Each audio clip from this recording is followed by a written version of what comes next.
We are here with Will from AZUB. Hi, Will. Hey, how's it going, Gary? Going really well. So we don't know too much about AZUB. It's new to us. So I was hoping, Will, you could explain a little bit about the company and what it is you do. Yeah, thanks, Gary. We're excited to be here at CycleCon. It's been a great weekend getting to interact with all the recumbent riders. AZUB is a 100-year-old security company, as well as safety. We do helmets. That's the safety end of it as well.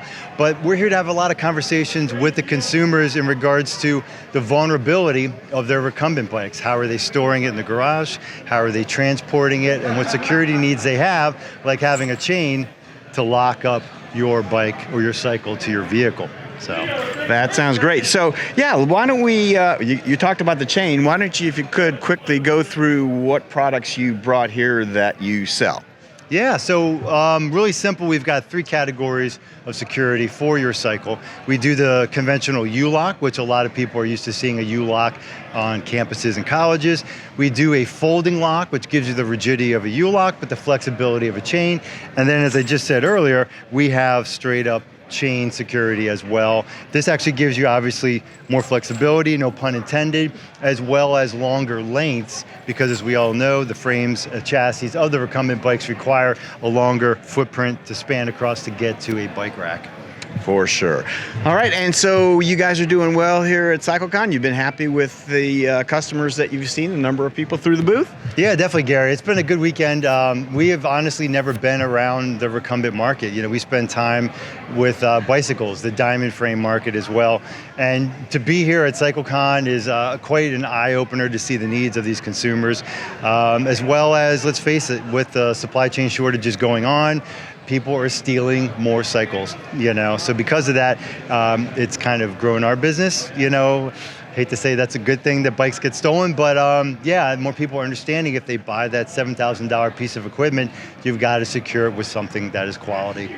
Very good. All right, well, it's a pleasure to have met you, Will, and I'm glad that you guys have come to CycleCon and are expanding into the recumbent market. We're glad to have more people doing that. Great, thanks for having us. Okay, thanks, pal. Yep, we'll see you. We are here with my pal Hansa from AZUB. Hansa, how are you? I'm fine. The show is here after 3 years, so I'm glad we can be here as well. Isn't it great to be back? All right, so let's talk about a couple of the items that AZUB has brought here to CycleCon. What do we have here first, Hansa? So we have the, let's say, a new trike, but it's just an addition to a line of T3 trikes we have that are non-suspended, like a basic model.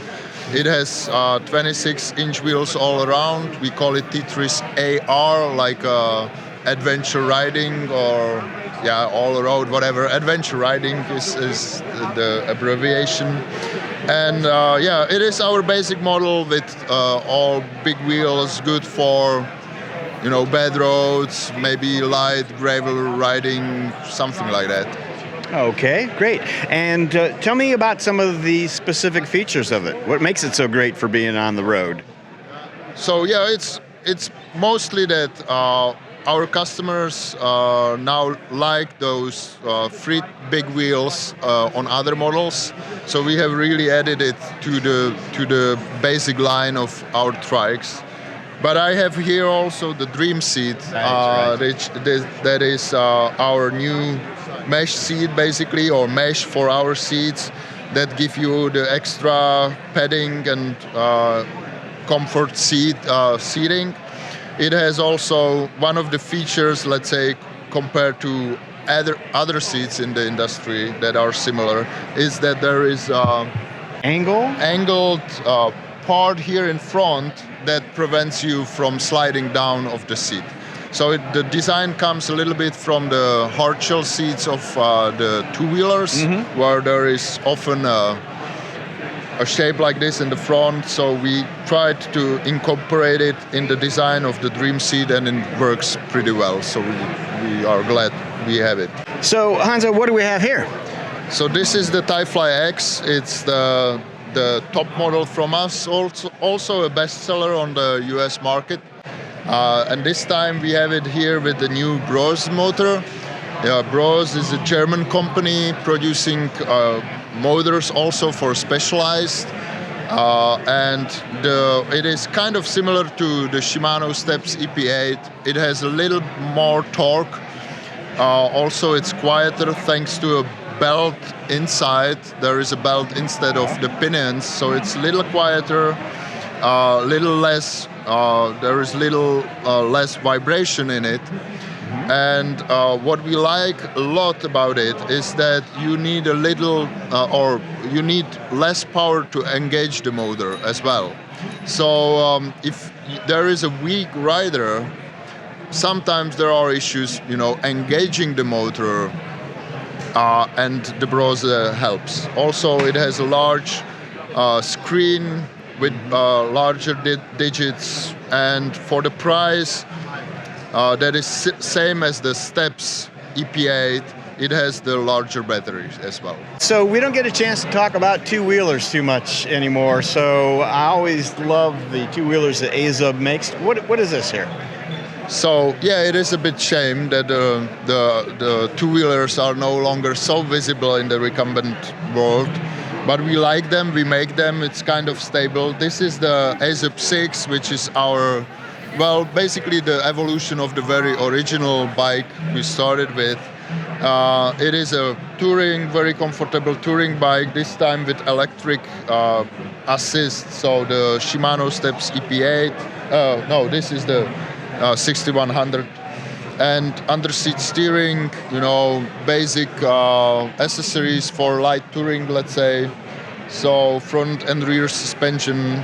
And yeah, this is the bike which is among the two-wheelers basically the best seller, one we do most.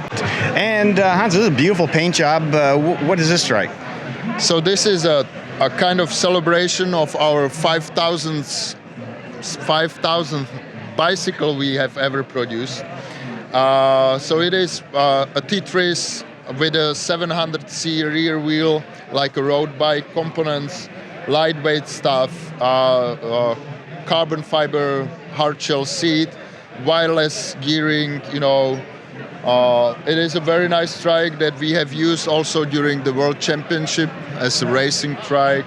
So the paint job is also pretty unique. So we brought it here to show it to as much people as we can and celebrate our 5,000th bicycle. However, the supply chain was so bad that we could build it probably in time when we built like 5,400 bike. By the time you got around to it, because it was delayed. The plan was to have it as a 5,000th bike, but we, ordering all those components and they were delayed, so it took time. Very good. Well, congratulations on the 5,000, even if it's more than that now, Hans. Always a pleasure to talk to you, my friend. Take care. Thank you for coming. Of course. Guys, I am here with my pal Tim from Bent Revolution in Florida. Tim, how the heck are you? Doing great, Gary. We're excited to be here, checking out all the new manufacturing stuff and the new bikes and all the stuff that's hot and hip for the new season of recumbent bike riding. Yeah, you know what? We only talk to people who are hip, and so this is important for us to know. Tim, first of all, I wanted to thank you for being such a great supporter of the Laidback Bike Report and for specifically sponsoring us here at CycleCon 2022. Happy to do it, Gary. It's always great to see your content. Great, thank you. All right, so let's get a little update. There was a hurricane, I understand, coming through the Florida area, aimed almost exactly at Bent Revolution at one point, but what actually happened? So on Tuesday, thank you for asking my meteorological skills. On Tuesday, the cone shifted south, and it went safely, at least for us, to the south, but unfortunately for Sanibel Island and everyone else down there, it's a really tough hit for them. Right, but the shop is okay at this point, and you're in business. So tell us about the shop now. So how's business? What are you selling? How are things going? We're seeing a lot of people interested in suspension bikes and trikes. We're also seeing a lot of electric interest. We do conversions to electric. For existing trikes, if you have a trike you like, we can convert it to electric. We also have new bikes from HP Ice, Greenspeed, all can be equipped with a lot of different things. So we just try and find the right bikes for the right people. Well, I mean, That about says it all. I know you do that too. So, all right, Tim, thanks a lot again for supporting us here, and it's great to see you. Sure, thanks, Gary. All right, right there, pal. We are here with Chris from Bike Different at CycleCon, and how are we doing today, Chris? We are doing just great. In fact, I want to tell you, it's really great to be here and talk with you, Gary. Yeah. And just to start out, I want to let you know, here at Bike Different, I wear a lot of hats. In fact, I even wear the Laidback Bike Report hat. Well, I'm going to tell you that is the best looking hat that I have ever seen. Where can I get one of those? From a nice guy I know who named Gary. Over at the booth over there? At the booth, over right across the I'll line. be sure to see him. Right. All right, Chris, so let's talk a little bit about Bike Different. Okay. So, first of all, what is Bike Different? That's what brought you into recumbents? Tell me the story. Okay, well, I'll tell you about how I got into the recumbent bike business. All right. First of all, I've been a bike rider my whole life. I lived in Freedom, California. I went over to the Easy Racers shop, and I bought my first long wheelbase recumbent bike from Gardner Martin's Easy Racers. It's a Tie Rush, titanium frame, long wheelbase bike. And I just fell in love with recumbent bikes, and ever since I've been riding recumbent bikes, and you never look back. Once you ride a recumbent bike, I'm just hooked. All right, so that's the origin story. Yep. Now, but you're here at CycleCon. Yes. Why? What brings you here? I'm here because I am new to the bike business. I'm just getting started, and I'm here with the very first Bike Different prototype bike. And we are still in development mode, where we came here because we want to get feedback from all the other bike dealers and manufacturers, and just to see what they like, what they don't like, get feedback, so we can improve this product to where we're going to be ready to go into production and start selling. All right, Chris, so now we're right here with this amazing bike. What do you call this? We're going to call this the Bike Different Pendolare, which is Italian for commuter. I happen to love Italian-made bikes, so I'm going to name it the Pendolare. All right, let's take a look at the Pendolare. All right. Tell us about the features. Okay, well, we're going to start out by showing you how the armrest steering works. So we're going to look under the hood and under the seat pad. Nice memory foam, comfortable, wide seat pad. And look at this unique steering system, which we call armrest steering. And the way it works is it's a pivoting parallelogram system. You've got two arms here that pivot, and you can see that when you move these armrests back and forth, it moves the front steering wheel. And so you steer simply by moving your forearms back and forth. And then you can shift by twisting the handlebar grips that are at the end of the armrests. And you can also brake by just pulling on the brake calipers, are also at the end of the armrests. So that's how we've designed this. We wanted to make it as comfortable to ride as if you're sitting in a car seat. All right, Chris, now the next thing we're going to talk about is the seat. The seat, right. What we have here is a tilting or reclining seat back, and we've come up with a hinge mechanism here where you just release the quick release, and that allows you to lower or raise up the seat back, to tilt it or recline it at whatever angle is comfortable for you as a rider. So you can tilt it all the way back and take a nap while you're riding a recumbent bike if you want. Now, I'm not sure that's a particularly good idea. Well, you don't want to tilt it back too far. I mean, whatever angle is comfortable for the rider. So that's our idea. We might go back to struts just because we want to build this bike strong enough to support an up to 300-pound rider. Okay. So we're going to go back to using like the Sunseeker method of struts that go from this plate down to an eyelet on the frame.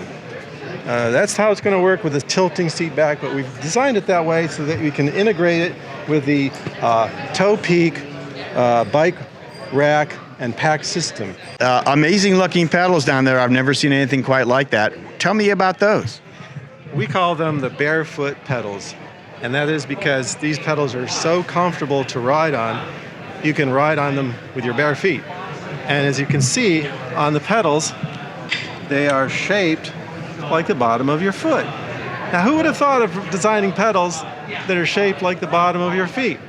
We did, because we think that it makes a whole lot of sense to design pedals that are shaped like the bottom of your foot, just like you have an insole in your shoe.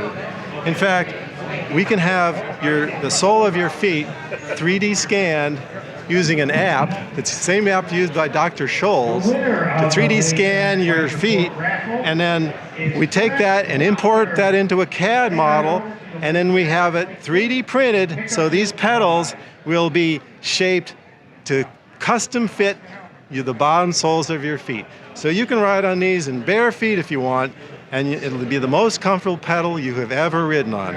And then also you can slip in and out of them very easily because it's like a sandal.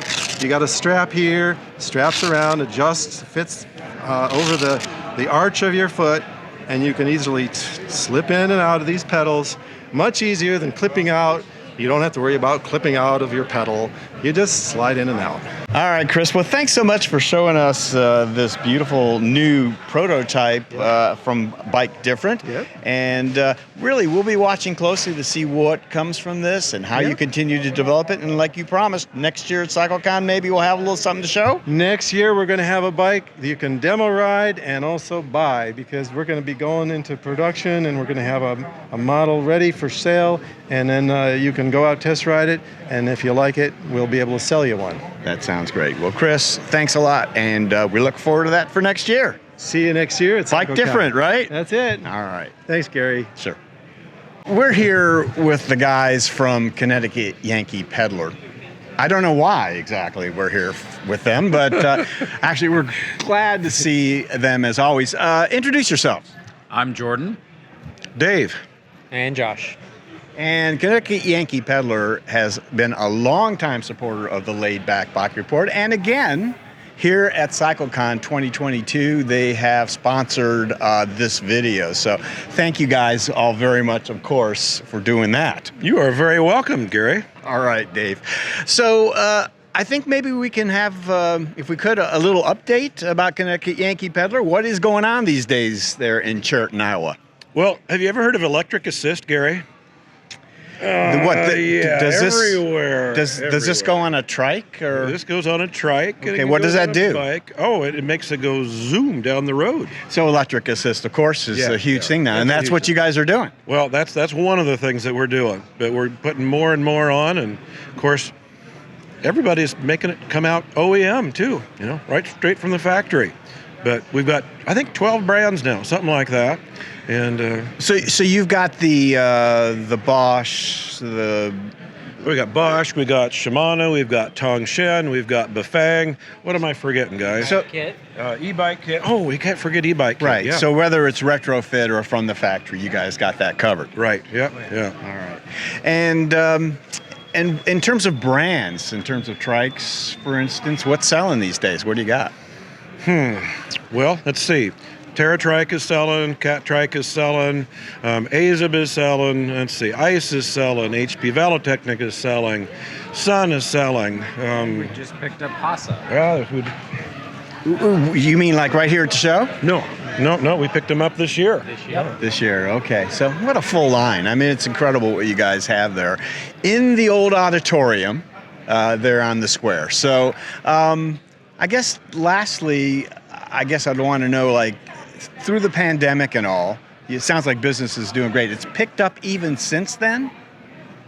Well, it has. Iowa was one of those, what would you call it, maybe a free state or something. We didn't lock down as much as some of them, and I won't get too political, but it just really, it was open, and it was really good for business. And people are out riding and they're buying their Trikes there. You betcha, yeah. So it's great to have you guys here at the show. Thanks for coming by the booth. Gary, thanks for doing this. Appreciate it. All right.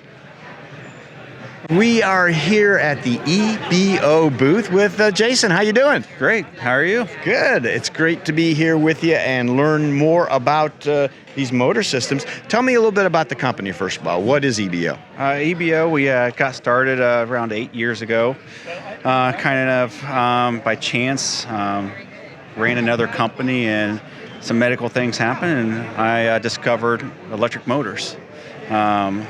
It kind of changed my life, and so I thought I'd change other people's life. When I got into it, I had no idea that I'd be getting so heavy into the recumbent industry, which has been a lot of fun.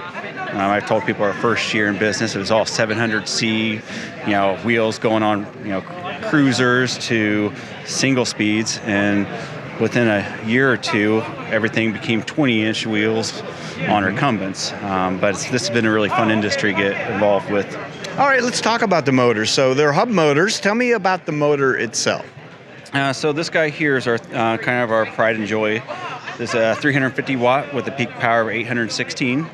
It's probably our most popular motor because it's light, compact, and still has a big boost of power.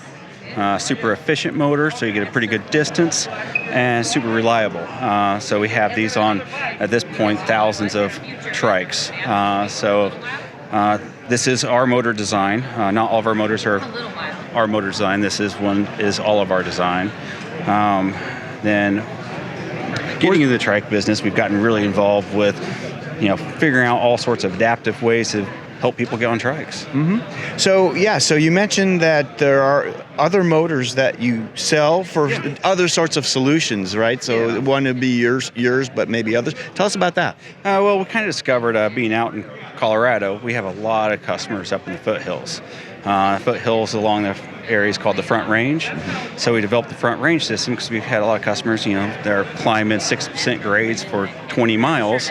And these guys here, we noticed, we're getting pretty hot and giving hot warnings. So we beefed up a motor that was a 500 watt with peak power of 1,050. Was kind of a first step. And then we started getting, cargo bikes. We have one guy that carries 39 cases of wine he delivers to hotels, and neither of these motors were really good for that. So we moved into doing some direct drives with really high power and stuff to help out these different businesses and delivery systems. Okay, so you spread out into that as well. Yeah. All right, so back to the trike. So when a customer wants to order a motor of yours, they order the wheel, I assume. Is that how it works? It's basically they order the whole system. So kind of everything goes out of our shop is custom. So we don't know if it's going to go on a Sun Trike that has a 16-inch front wheel that's silver, or it's going to go on a 559 with the 26 on the back, or something that has a 700C. So basically, when you order it, we have to give you the right cable lengths, the right type of throttle, the right type of pedal assist, the right size wheel, and whatever type of battery works best on your bike. So Jason, a customer who wishes to order a motor from you, how does that process go? Do they send you a wheel and then you ask questions about the trike, for instance? How does that work?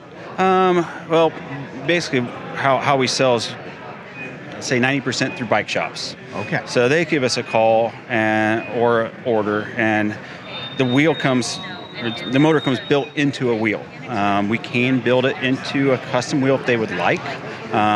Bike shops sometimes do that. Sometimes we get rims from a bike shop and we'll build them in for them. But typically we sell it with our rim because our rim is designed for e-bikes. So we prefer to use our rim when we can, but sometimes people have really nice rims that work great too. So typically then more of your sales are new trikes then, and they're gone through the dealer and they're built as part of that system, and many are retrofits? How's that? What's that ratio like? I'm not 100% sure on that ratio. I know a lot of systems going on brand new trikes out the door, but we do have a lot of customers. At this show alone, we've probably had 12 people in Dayton alone that have come up and they want to retrofit their existing bikes. So they're asking, where do we do that? And I think there's a local shop here that's going to start doing it for them. So let's take a closer look at the motor. Yeah, so this is our 350 watt motor, and kind of tell it's extremely small and 5 pounds. Take a feel. Yeah. So this little motor here, puts out 816 peak power at this little tiny size and weight. So this is kind of why this becomes so popular, because we do a lot of adaptive, and people don't want a lot of weight to pick up their bike and put on the back of their car or in their car. All right, what do we have here? So this is our mid-drive motor. It's a Toshing shell. We've done some modifications to it though. We've changed it up. We're putting a KT controller inside of it, and then we are also doing different windings on the motor, a little more efficient, more copper, which is giving us a little more peak power. So we're getting around peak power of 750 in them now, and it's still a nominal 350 watt motor.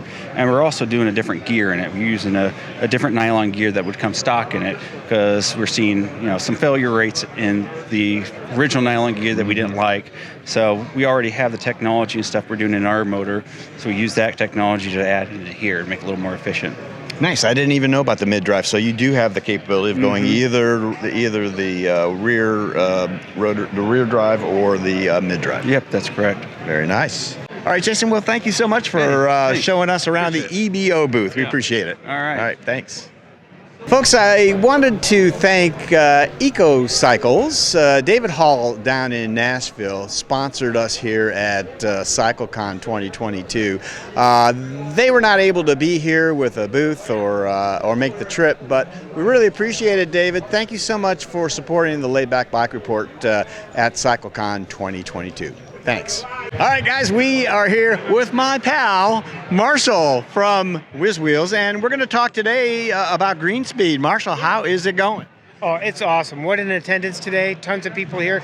Tons of people test riding trikes. It's pretty exciting. Yeah, we've seen some of those people on the track already. Well, Marshall, let's hone in on a couple of trikes here from Greenspeed. What do you want to show us today? Well, so what I'd like to do today is just talk about some of the things that are coming out in 2023. We've already covered a lot of the stuff for this year, closing out the year, so let's go there. So new for 2023 is going to be the Greenspeed with a Bosch boost kit. Now, we won't have any Greenspeeds coming out like we have with the TerraTrike EVO with the boost kit installed, but you'll be able to install the boost kit onto the Greenspeed Magnum. That'll happen in Q1, and then later in the year, we'll have that same boost kit available for all the GT platform trikes. So we're pretty excited about that, given how many people are riding e-trikes today for demo rides. Good. So that's what we have behind us here? Yeah, that's exactly what we have behind us. And I might add, in beautiful Heath Orange, a new color for the Greenspeed trikes. Right, pumpkin color, you might say. Yeah, pumpkin latte, here we go. Okay, Marshall, and something new coming up as well. What's this? Yeah, so new for 2023, along with the Bosch boost kit, is disc brakes. So starting this year, you'll start to see Magnums come out into the retail stores with disc brakes on them. And then sometime in 2023, we'll switch over to disc brakes with all the GT platform trikes. So big question, why? Because there's a lot of people that love the drum brakes from Greenspeed. And a lot of it just has to do with supply chain issues. Whether or not we get trikes to the consumer has really depended on us making some changes. So that change is coming about in 2023. Okay, so that assures that you're going to have the components you need to get these trikes out. Yeah, so having those trikes in our door and then into the consumer store, yeah, it's going to be dependent on disc brakes from here on out. All right. Finally, folks, I wanted to thank Marshall and WizWheelz, Greenspeed, TerraTrike, for sponsoring the Laidback Bike Report here at CycleCon. You guys have always been such great supporters of our show, and it means so much to us. Marshall, thank you so much for doing that. We love to. It's awesome. You're the best. Thanks a lot. We are here with Anya at the HASE booth here at CycleCon. First of all, Anya, how are you? I'm pretty good. I didn't expect that so many people are coming, so I'm very glad, because otherwise I would not be happy, and this is nice. She's happy, and yeah, it's been a great crowd so far, first day of the public CycleCon. Anya, first of all, I wanted to make sure to thank you and David and HASE for sponsoring the Laidback Bike Report here at CycleCon. It means a lot to us. We appreciate it. You're very welcome. Thank you. Okay. All right, so we're going to talk about a couple of your trikes and get down to some specifics of what we want to talk about. What do we have here, first of all? So here you see the 2023 reintroduction of the Kettwiesel Cross. This is our off-road model, and it has linear shifting, which was invented by HASE. So the derailleur doesn't hang down and get stuck in the grass or wherever you want to go. It's a very low-profile derailleur. It has 11 speeds, has a very big cassette, 42 teeth, so you can climb. And for 2023, instead of the Shimano Steps E6100, we're going to go with the EP8. So better motor and a lot more powerful for the mountains, for example. HASE also developed a couple new small things, and we are showing them here on the bike. So if you look under the seat, you see we have no fenders here.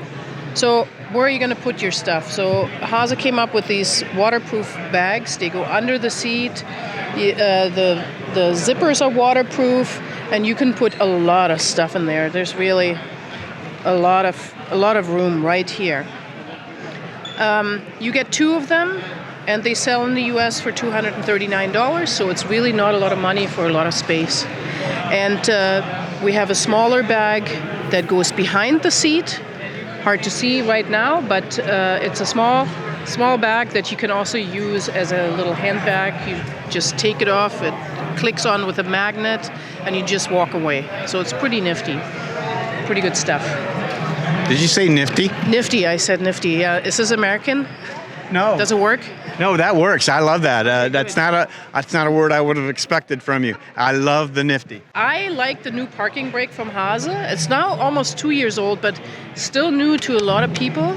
So you can, with one hand, you can stop your bike from rolling, and it's good for people that only have one hand available, or if you don't want to play with holding the brake handle, putting the button in, it's just too complicated. And then with one click, you get this brake off. Works for hydraulic brakes, works for mechanical brakes, and also works for any other brand. So you can buy this from us for your trike that you already have. No problem. We do sell it with a big battery, so you want to go 630 watt. It's the 8016 battery, the biggest battery that Shimano offers. I think it's about between Eco and, depending on how you ride, between Eco and Boost, I guess it's between 60 and 90 miles, I would say, depending on how you use your electric assist, right? So that's all that I have for the Catweasel Cross this year. All right, let's move on to the next one. All right, and so... Would you mind if I hold this? No. So you can grab your handles.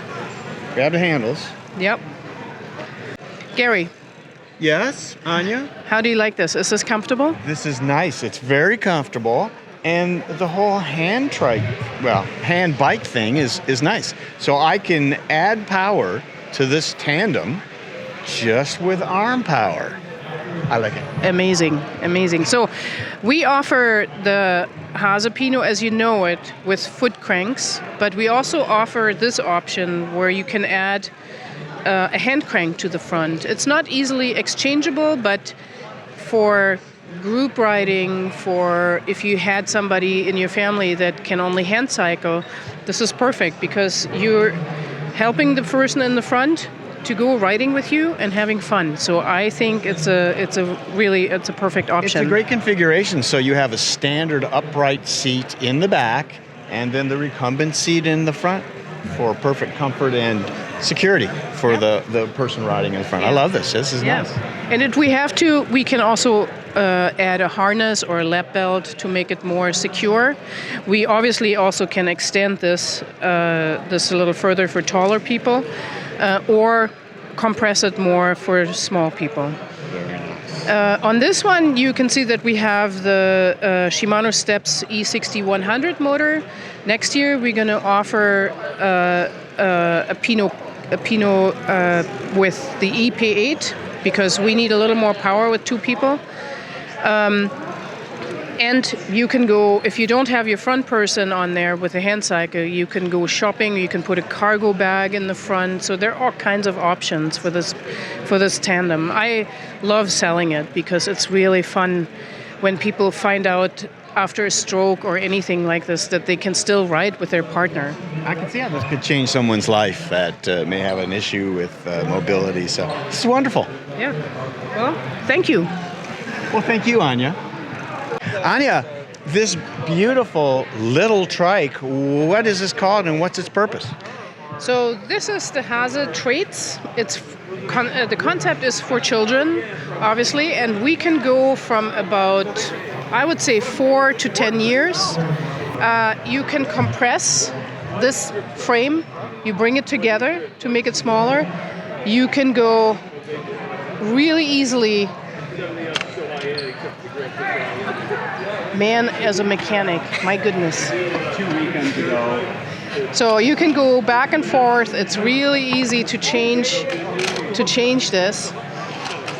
You also can change the height of the seat very easily. So there's different settings here where you can change that. So little guys with a disability or different ability can ride this trike. And if the kid gets tired, we can use this bar and you can actually connect this trike to your own bicycle or tricycle. So that hooks in like this, goes in, and then you attach the front to the coupler on your bike. And you have tandemized it. You have tandemized it. Yeah, that's the word. And Okay, yeah. yeah, so it's available in the US and also comes with this nice little parking brake. We got lights on it, which is important. And it comes with an internal hub. It's 8-speed. And nice about this is that the whole grip is the shifter. So you don't have a twist grip where you have to find how to shift it. It's the whole grip. So it's really easy to operate. Those little plastic things, I don't know if you can see them. They are there so that if the little ones put their fingers to the back, that, you know, it's disc brake, so you really don't want to have your fingers there. The treads. The treads. What does treads mean? You know, not really anything.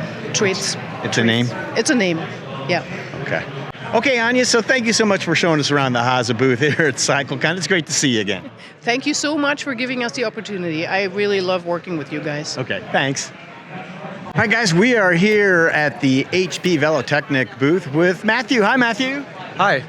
How are you doing? I'm doing great. It's great to be here with you. I guess, first of all, I'd just like to thank you and HP Velotechnik for sponsoring the Laidback Bike Report here at CycleCon. It's a pleasure.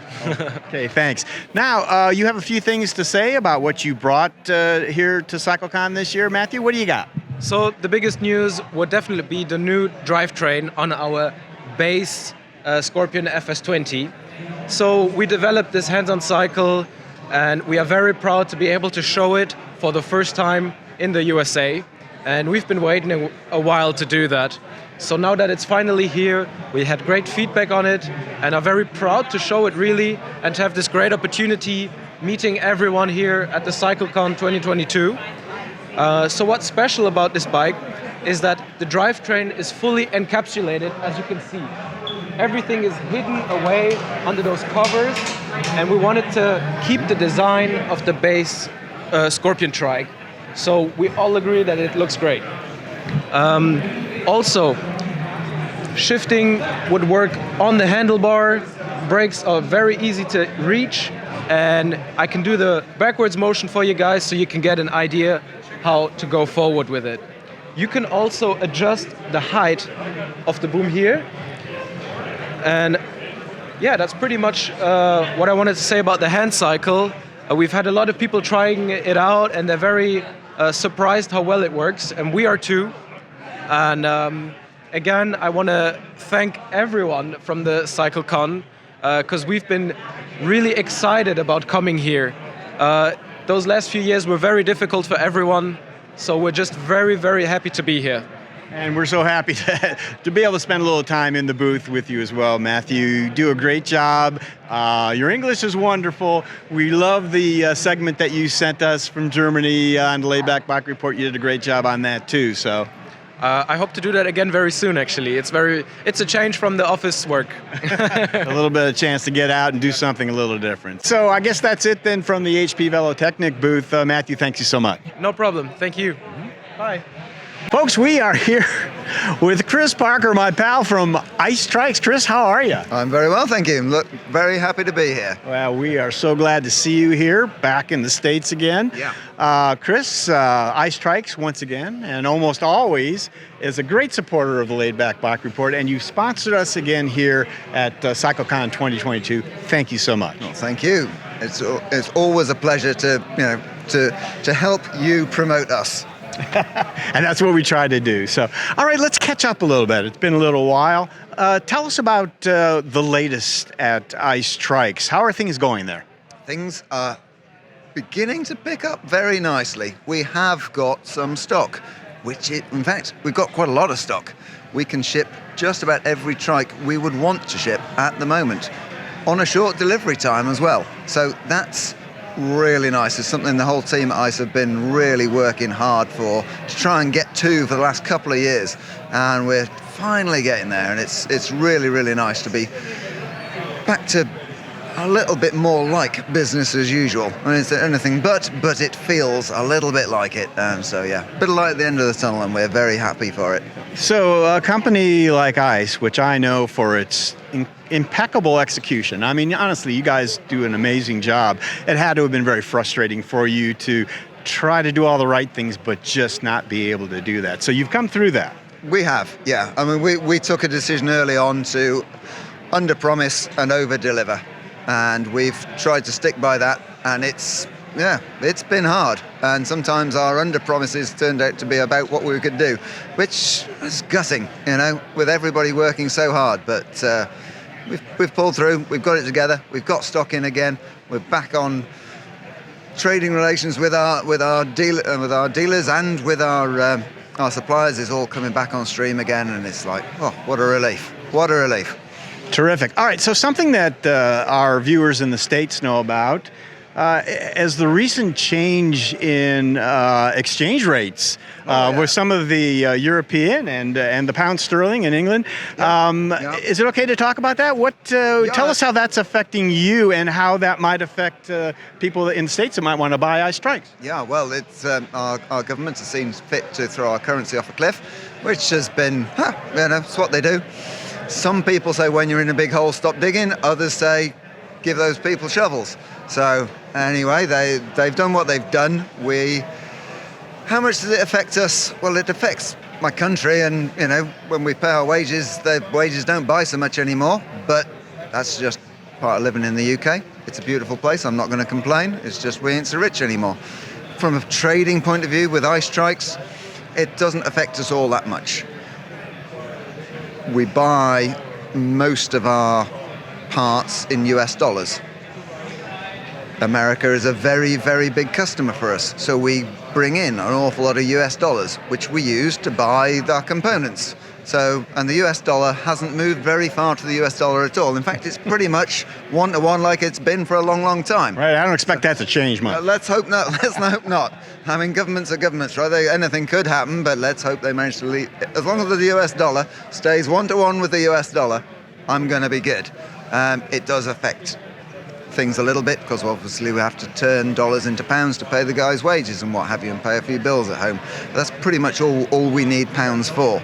So when the pound falls to the dollar, it makes it a little bit harder to pay the wages, but that's the only real effect. But as a company, we're solid. We mostly trade in the US dollar, and you guys seem to be keeping your currency pretty steady, so well done. Well, on behalf of the entire country, thank you. I probably don't speak for half of them. In any case, at this point, let's move on to a particular product, Chris, that you brought here to CycleCon. What do we have here? So this is an ICE Adventure HD.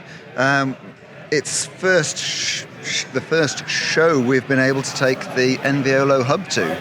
So we've been selling it for a little while now, getting great feedback from customers, but it's really nice to be able to bring it here to a show and just let lots and lots of people try it. And it's a really, really nice gear system. So for those who don't really know what an Enviolo hub is, can you describe a little bit about it? So it's a continually variable transmission. So it's changing gear without steps. So normally you'd have first gear, second gear, third gear, and there'd be a noticeable change in your pedaling speed when you move from one gear to the next. You can't hide it, even on an automatic system like the Alpine hub has an automatic setting, but you can definitely feel when it changes gear. With the Enviolo, you don't feel a thing. It just smoothly transitions through a range of gears, but it doesn't have cogs inside, so there is no stepping. It just smoothly moves from one to the other. I'm not going to try and explain to you how it works. If you want to understand how it works, there's a very good video online made by Nuvinci, who invented this system. So look up Nuvinci hub gear. on YouTube, and after you've watched this video, of course, not before, you wouldn't want to miss the rest of this video. But after the video, have a look at the new Vinci hub. They invented the thing, and NVLO have taken it on. They're manufacturing it to really, really well now. And I ride one myself. I put one on my trike nearly 3 years ago, and I thought, well, I'll just put it on for a while, test it, make sure it's going to be okay. I fell in love with it, and it's not coming off. I love it. So also for those who are maybe not familiar with this type of gearing system, is there a lever that one turns to change it? How do you change gears? You don't. It does it all automatically. It's got its own little brain. It's working out. It reads your pedaling speed. You tell it what pedaling speed you want to do. And in my case, I'm a high revving guy. I like to do 97 RPM. Why not 95 or 100? I don't know. You'd have to ask my legs, but they seem comfortable at 97. So that's what we do. We do 97 RPM all day long. Uphill, downhill, doesn't matter. The NVLO hub adjusts itself automatically to keep me at my very most favorite 97 RPM. Now, typically, if I was when I was running a derailleur setup, there'd be about 15 RPM change every time I change gear, give or take between 10 and 15 RPM each time I change gear. So you can imagine the amount of time I'm actually doing 97 is going to be very slim. I'll be somewhere between 90 and 110 most of the time.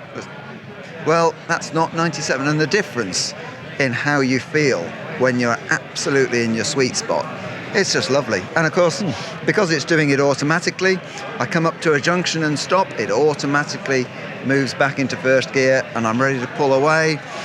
Or somebody pulls out in front of me and I have to suddenly slow down quite a lot. By the time I've started pedaling again, the hub is already in the gear appropriate to the speed that I'm doing. No more being stuck at a stoplight in the high gear and not being able to get started again. No, none at all. And it's not even thinking about changing gear or even being aware that the machine is changing gear. It's just such a lovely, relaxing feeling. I liken it to the day when I moved from a bicycle to a tricycle and suddenly realized how much of that subconscious thought that I was doing to keep the bicycle upright I now wasn't doing. And now I'm not thinking about gear changing either. I'm even more relaxed, which is what a recumbent trike is all about. So for me, it's the ideal gearing. I mean, I wasn't expecting to like it. I've been very picky about gears all my life, but that was just because I wanted to do the cadence I wanted to do. I wanted my pedaling speed to be just right. And I've always fiddled with everything, trying to get, but now it's... Here it is. The NVLO is not the most efficient hub on the market. There are more efficient hubs. It's not the lightest hub on the market. But as far as I'm concerned, I don't care. It's so nice to ride with. And because we pair it up with the Shimano EP8 motor, and that thing's got 85 Newton meters of torque. The fact that the hub soaks up a little bit of power, the motor's got plenty. No problem at all. So it's just the ideal setup for me. Perfect combination, it sounds like. Yep. Okay, and this is the seat that changed the triking world right here? Absolutely, and it's really nice to see our competition finally catching up. So it's obviously time for us to step it up again. It's what recumbents are all about, the comfortable seat. And so, here it is, the one that changed the world a little bit, but we've been doing that all through our history. And we wait for everybody to catch up, and then when they do, we go, right, maybe we should move on again. But I can't say any more about that at the moment. What I can tell you is what we've got in stock. What I'm showing, we've got in stock. We're not showing anything we haven't got, and there isn't anything. I'm going to time myself in a knot here, so I'm going to stop. But basically, we've got stock of everything. All right. And when you do have whatever is coming next, you're going to let me know first, won't you? Absolutely. You will be the first to know. as will everybody watching. Right, of course. Chris, thanks. We're going to take a quick run down the line here, and just if you can, identify what you've got here in the booth. Well, yeah, so for those at home who didn't get to come to the show, we have an adventure here, 20-inch back wheel, Alpine hub, and a Shimano Steps 6100 motor up the front. Very nice little touring trike. All right. And then as we move on to our SprintX Tour, this is got a EP8 on the front. So that'll have a 6100 watt-hour battery, the biggest battery Shimano make. It's got Shimano XT Di2 electronic gear shifting. Very, very comfortable. Very nice, slick touring trike. And then a little bit of speed over here. We've got the SprintX with its race wheel set. It's got a 30-speed drivetrain, all derailleurs, super efficient, super sleek, nice and fast, but with a slight touring twist on it, a little bit of comfort for the touring. And of course over there, we have our monster. Let's go. My ultimate favorite, the VTX. I just love racing this trike. It is so fast, so much fun. Handling so crisp. You know, it's just the ultimate machine. And yeah, it's not the world's most practical daily use trike, but damn, it's fast and it's so much fun. So yeah, we have a VTX here for people to try. All right, what else? What do we got here? Back to another beautiful adventure in our rather stunning blue. Standard derailleur machine, and oh yeah, and then the green. Yes. So my particular favorite color. Look at that! Look at that! You see, brought it specially for you. So another Adventure HD, all ready to rock and roll with our new 22-speed drivetrain. This is got a double up the front and a 11-speed cassette at the back. 11 to 46, no, 1142 cassette at the back and a 2636 on the front. So not super high range of gears, but ideal for touring, you know, perfect machine. Very nice. The ice adventure with the Enviolo gearing system. We are here with Matt from Jersey Benz. How you doing today, Matt? I'm doing all right, thank you. All right, well, this is the first time we've had a chance to talk to Matt. Usually we're talking to his dad, Larry. So, Matt, first of all, I want to thank you and your dad and Jersey Benz for sponsoring the Laidback Bike Report here at CycleCon. We really appreciate that. Of course, we are happy to be a part of it. Something we feel is a good business decision for our shop, and we all want to grow together, right? So definitely somewhere to be. That's the big idea for sure. All right, let's catch up with you guys a little bit. What is going on at Jersey Benz these days? How are things going? We're doing well enough through the pandemic and how things were kind of tough to get supply, but we have a shop full of, I wouldn't say full, but at least 40 or 50 things, three-wheelers, two-wheelers, a good assortment of accessories for people to see and check out as well. We're just trying to stay there, you know, and get what we can get in and get some butts on seats and rolling. Right. Now, you fairly recently moved into a new facility, yes? Yes. We actually tripled the size of the business. So when my father and I bought the business, it was 900 square feet. Now we have 3,000 square feet and everything is on the ground. So as a customer, you can go and sit on something you're interested in instead of asking, like, what's that? We got to get it down and stuff like that. So it's much nicer having that big space. And the best part is an automatic door that goes up. So I don't have to carry Trikes out the door sideways anymore. Oh, that's a great innovation, I'm sure. Where exactly is Jersey Benz? We are in Berlin, New Jersey, South Jersey, about 15, 20 minutes away from Philadelphia. Okay, that sounds great. Well, thanks again, Matt. It's great talking to you and catching up with Jersey Benz. We appreciate having you here. We appreciate it as well. Thank you. Okay. Guys, I'm here with my good pal, Mickey from Laidback Cycles. Mickey, how are you? I'm laid back. Laid back, Mickey. That's right. I should have let you do that. Okay. All right, no problem. Mickey, so Laidback Cycles, how are things going there? We are doing great at Laidback Cycles. We're in sunny California, and it's sunny. It's been in the 90s this week. So we're here in Dayton, Ohio. Yes. And we're in the 60s, which I guess is nice. Is it 60s or 70s? I hate to break this to you, but I don't think we quite made 60 even today, Mickey. This is typical. Goodness gracious. Well, This is what cool weather feels No, like. you know what we call this? Autumn. Autumn. I call it pretty awesome. Yeah, we're in the hundreds in Sacramento. So Mickey, first of all, before we go any further, I wanted to thank you so much for being such a great sponsor and supporter of the Laidback Bike Report. you are welcome. It's our pleasure. You do such an awesome job just getting the word out there about triking, about being fit, about living life every day, and I love it. Because that's what you do. I think we have that in common. So, all right. So at the shop, how are things going? What's going on there? It's going pretty awesome. You know, we had 2 crazy years, and now we're finally getting somewhat back to normal. So we're doing rides again, we're doing workshops again, and we're getting the community stuff that I really love. It's back. So the last few years, kind of nutty. We didn't do a lot of those. We sold a lot of trikes. But all those people that bought trikes, they want to be out riding now. And so we're doing the group rides again, and that's fun. I just love hanging out with people.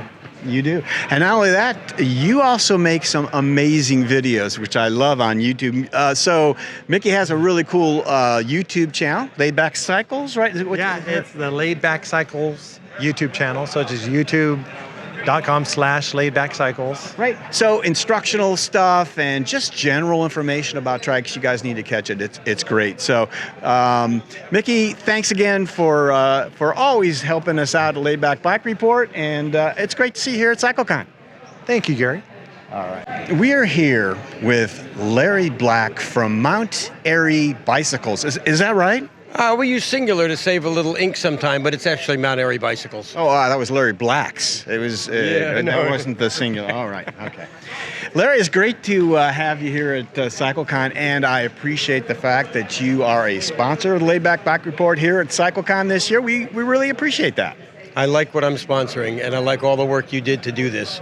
Oh, thank you very much. And you've got a great lineup of seminar speakers. Yeah, Larry is headlining apparently, so this is why he said that. Larry, tell the folks who may not know what Mount Airy Bicycle is and how long you've been in business. Tell us a little background. We opened our first store in College Park, Maryland, because we happened to live there back in the 70s. And my students at the University of Maryland class I was teaching said, you ought to open a bike shop in the burned out laundromat. We opened a bike store there in 1979, and we didn't expect many people to come, and they came. And what surprised us was it wasn't just students at the university. They had 40,000 students. It was people from DC, Baltimore, Virginia, and as we got into things like recumbent bicycles in the early 80s, they came from far and wide. Tell me how you got into recumbent bicycles. Why? What happened? I was at a Carlisle swap meet for cars in I think about 80, 81. And there was an Easy Racer, a Gold Rush. No, it was an Easy Racer. And the bike was used in the movie A Night in Heaven, a Hollywood production. I think it got 4.1 stars. Not a great movie, but a lot of footage of that bicycle in that movie. So I bought that at the flea market, brought it back, people became interested, and I started selling Lightnings and Easy Racers. Easy Racer did not have a dealer program at the time. I said, let me make 10% on it. I think the industry norm was a little bit more. Let me make 10%. And Gardner said, we'll try you out. I started selling them. I sold more. He says, wow, this is great. We don't have to answer phone calls. Let's make you a dealer, and we'll start giving you a sustainable margin. And that was the beginning. And so ever since you've sold recumbents, that's been somewhat of a focus of what you do. I know you have a wide variety of products, yeah? My wife and I both ride recumbents. She rides only recumbents. I still ride high wheels, uprights, trikes, whatever. But she is recumbent only, and she strongly encouraged me to make the recumbent market grow and the trike market grow. Very good. All right, so folks, if you are in your territory, we would say is generally Maryland, East. Where do people come from to buy bikes from you? I would say the Mid-Atlantic. When the person calls and says, I'm 60 miles away, I don't know if I should come that far. I said, well, you're not going to buy milk and bread here every day. We're not a 7-Eleven. And I said, 60 miles, you'd be considered a neighbor. Our average customer comes hundreds of miles. We've had them fly in from Australia, Canada, Germany, and places like that, just to see the the weirdness that is Mount Airy bicycles. Because you have quite a collection of old bicycles, old recumbents, don't you? Like a museum almost. My wife said he who dies with the most bikes dies. So a little bit of a hoarding disorder, I'd say, but I like history. My bills are paid. I don't owe anybody any money, so I can afford to do this, and my bikes don't argue with me. Right. Okay, yeah, I got that. All right, that sounds great. Larry Black, thank you so much again for sponsoring Laidback Bike Report and for being here at CycleCon, buddy. And thanks for being Laidback Bike Report. Okay, thanks. All right, we're here with Chuck from Premier Kites. Chuck, how are you? I'm good, thank you. All right, so this is a new booth for us to see here today. Can you explain a little bit about Premier Kites? Well, we were actually in the Nashville show and ended up being pretty good. It seemed like we were unique to the industry and recumbent bikes. So this is our second show that we've done with CycleCon.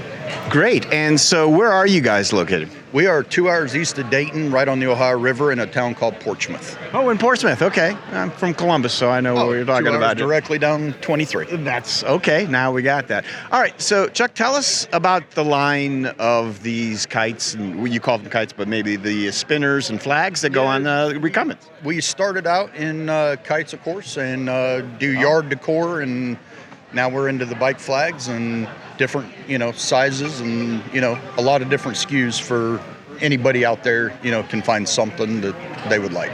Now, so do you sell through a dealer network or direct or both? Both. You can go online to premierkites.com, do it that way, or call into Premier Kites and sell to stores and stuff like that. Okay, that sounds great. We'll take a little look at some of what you have here, and we appreciate you talking to us. I appreciate you guys. Thank you. Sure. All right, guys, we are here at the SmartBRAKE booth with Scott, first of all, and Anna. So, guys, I need to hear the story about SmartBRAKE. I don't really know much about it. Okay. Scott, you, first of all, have a shop here in the States. Tell us about that. Okay. I'm the owner of Lancaster Recumbent, located in Marietta, Lancaster County, Pennsylvania. And we are the importing distributor for SmartBRAKE products in North America. With us today is Anna Danielson. Anna is from Norway, and she is our technical support and sales support here in the United States. All right, Anna, well, welcome. Thank you. All right, tell me about the company. When did it start, and what were the ideas behind SmartBRAKE? It started maybe 10 years ago with technology starting in roller skis. And when you first make wireless systems, everyone's like, can we get it on a bike? Can we get it on wheelchairs? Can we get it? Yeah. So we will on that. Yeah. Okay, so started with skates and all the way to bikes, and now recumbent bikes. That's going to bring us back to you, Scott. So how did Lancaster Recumbents get involved with this, and when did that happen? Okay, well, we've been in partnership for about a year now. Originally it started because I had a need on a hand cycle, and as you're aware, when folks are riding a hand cycle, oftentimes you see the cables all wrapped around the cranks. Damage took place. So I had a young man who was paralyzed who I needed to build a quad cycle for, and I ordered the product, used the product, fell in love with the product, and now we have a working relationship where we have inventory in stock in the United States, various products or components, and can put back a system that we can ship out in 48 hours. We need to find out what this product is, so let's have a closer look. All right. So here's a look at what goes into SmartBRAKE. Right. Tell me about So this. This is the SmartBRAKE board that we put together to explain what the options are, how the product is packed, and what you receive.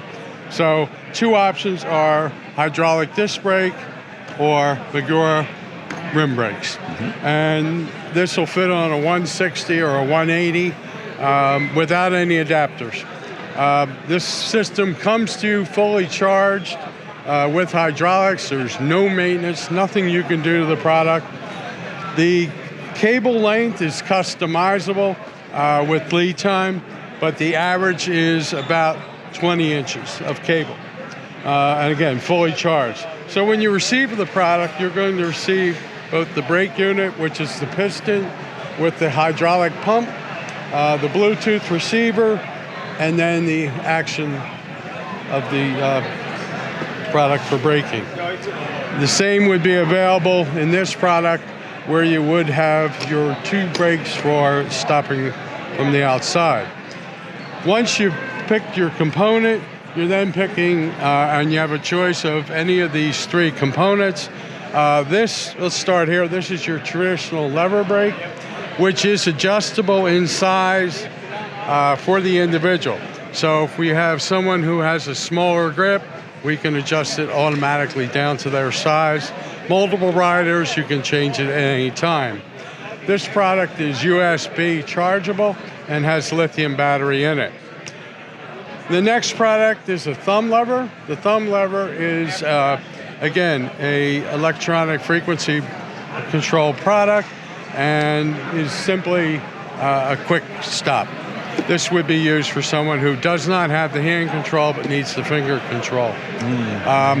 This product, both these products are capable of not only stopping, but you can stop gradually as well as put the bike in park. Okay, so full modulation all the way. Full modulation, locking product. Okay. The final one that we're showing today is a remote. So you're riding down the road with your nephew who has autism, for example. He's not listening and he's gaining distance away from you. Up to 65 to 85 feet, you can physically stop him from going any further. If he gets past the range of this to the bike will automatically stop. So that's available with the locking function. Again, and then in the kit, you're receiving 2 charging cords along with the adapter, and then you have to have a US adapter for that product. So you build the kit you want to fit the needs of your either patient or your relative or your dealership. Wow, really cool. I know people are going to ask about the longevity of the rechargeable battery. How long will all that last? So when you charge USB through the port here, it will give you an indicator of battery level, but it also, when you charge it fully, you get 4,000 plunges. So you can go out for a ride and sit there and go for 4,000 times. That's a plunge. That's a plunge. Okay. All right. As on this system. Over here, these are 2032 batteries on this and this unit.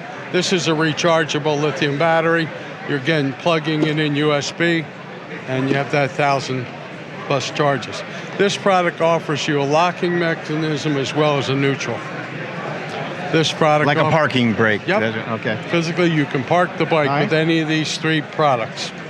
Okay. I love it. I love it. So again, that's adaptable to rim brake and or disc brake. All right. So can we have a look and see what this looks like in action? Absolutely. Well, here at the show, we're demonstrating to the customers and dealers what the product on a single unit is. They have the opportunity to scan, receive further information, and if they wish, stop by to win a prize. And the color wheel will tell you what prize you won. You just won a neck scarf. Wow, that is nice. From SmartBRAKE. And I wanted to thank Scott, Anna, and SmartBRAKE for sponsoring the Laidback Bike Report here at CycleCon 2022. We really appreciate the support you guys are giving us to allow us to be here to do these interviews. So thank you so much. You're welcome. Thank you for having us. Thank you, and thank you. Working with us. Appreciate it. All right.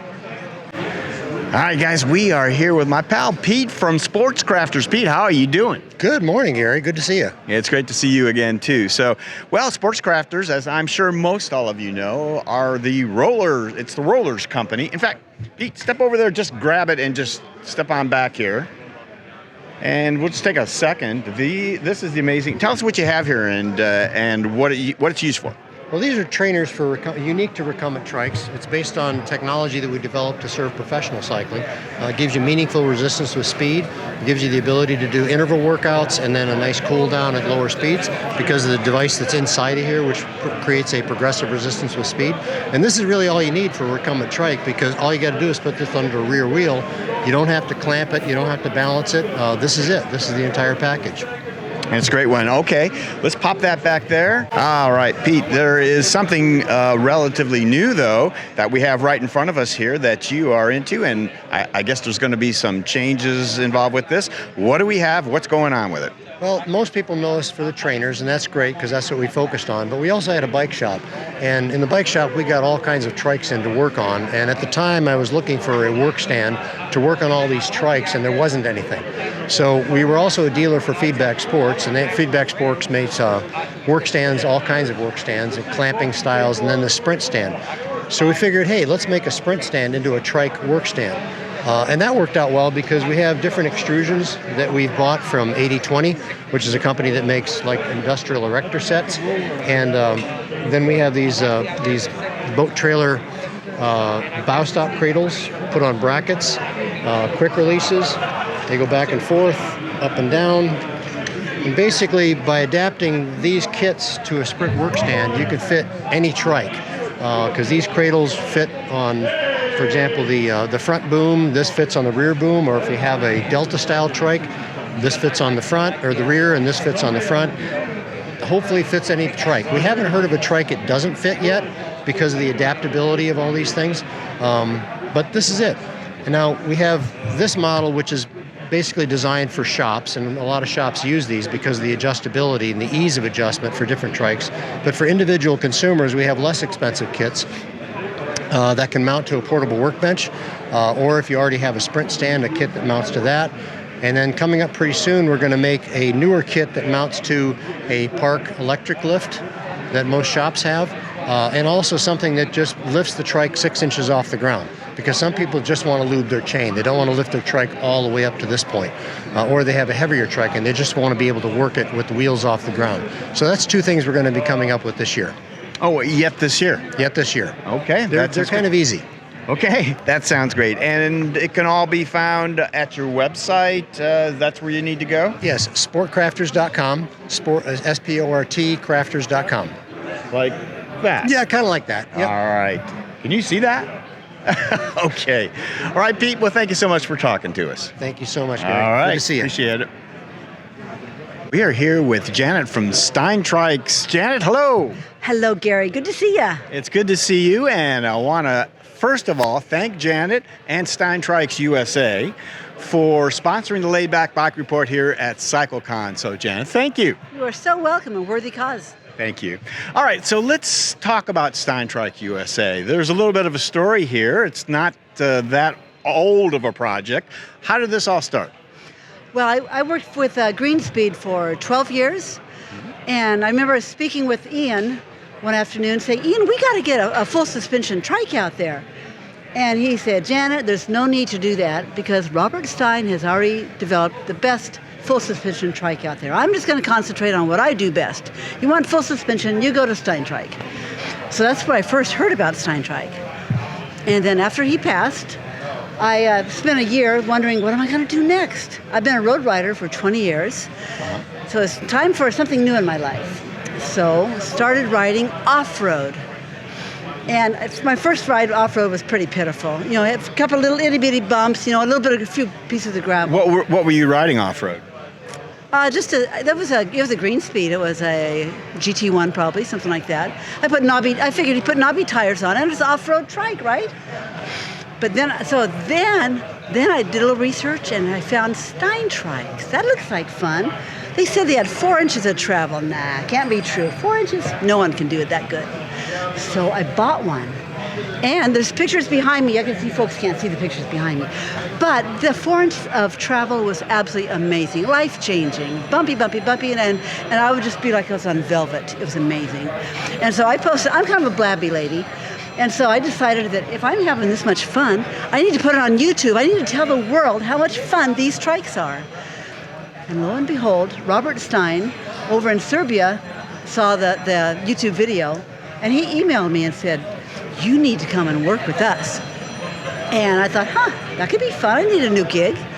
And so that's the long story of how I got started with Steintrikes. And then started distributing them, found about 10 or 11 dealers by now, and growing, and I'm just having fun. Great. So, and that's what you're doing here at CycleCon, right? You're talking to some dealers and seeing if you get some more dealers out there. All right. So, Janet, let's take a look at the trikes that you brought here to CycleCon, all right? Sounds good. All right.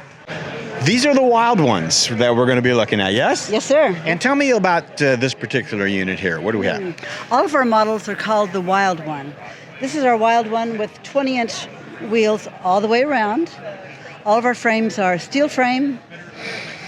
Let's see. Suspension, the main thing with our trike, it's suspension. It's all about the coils here. So we have 2 in the front, we have 1 in the back. All of them have 4 inches of travel. And if you're carrying more weight, if you have a heavy rider or you're touring or you just want a stiffer ride, you can easily go to Amazon, order stiffer springs, or you can put on air shocks. So we have a lot of variables with our shock system. Independent suspensions, we call it the rock crawler. It's kind of fun, like an ATV. So it's a blast to ride this one. This one, we can do pretty much anything you want with components.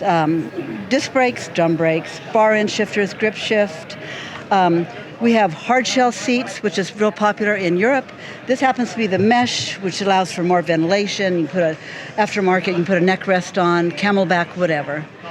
Plus, if you go with the mesh seat, it's 3 inches taller. So if you don't want your behind dragging on the pavement, you might want this model. So that's a nice option for this. All of them have an optional rack. All of them have an optional top shelf. So if you want to put a pannier, what do you call it, top bag, you can do that. The Steintrike comes in, the frame is in 4 modules. When you look at the frame, that's made out of 4 pieces. And what's fun about that, I just learned this weekend, you could actually turn this frame into a fat one that accepts the 4-inch wheels. And all you need to remove the back 2 modules and put it in the fat modules. Instead of replacing the whole trike, just 2 modules. Then you put on your 4-inch fat tires and right away you've got a fat. Or if you want to turn this 20-inch rear into a 26 rear, you just need to put on this, whatever this black piece is called down here, the rear fork, and you put a 26-inch wheel on that, and this trike then turns into a 26. So the versatility of this trike is amazing. My favorite feature is the suspension. I just haven't found any other trike to match what this one will do. So it's all about the ride for the Wild One. About the ride, yes, sir. All right. Thanks for showing us what's new with Steintrike and the Wild One, and we look forward to seeing what's coming up next with you guys. Thank you, Gary. Okay.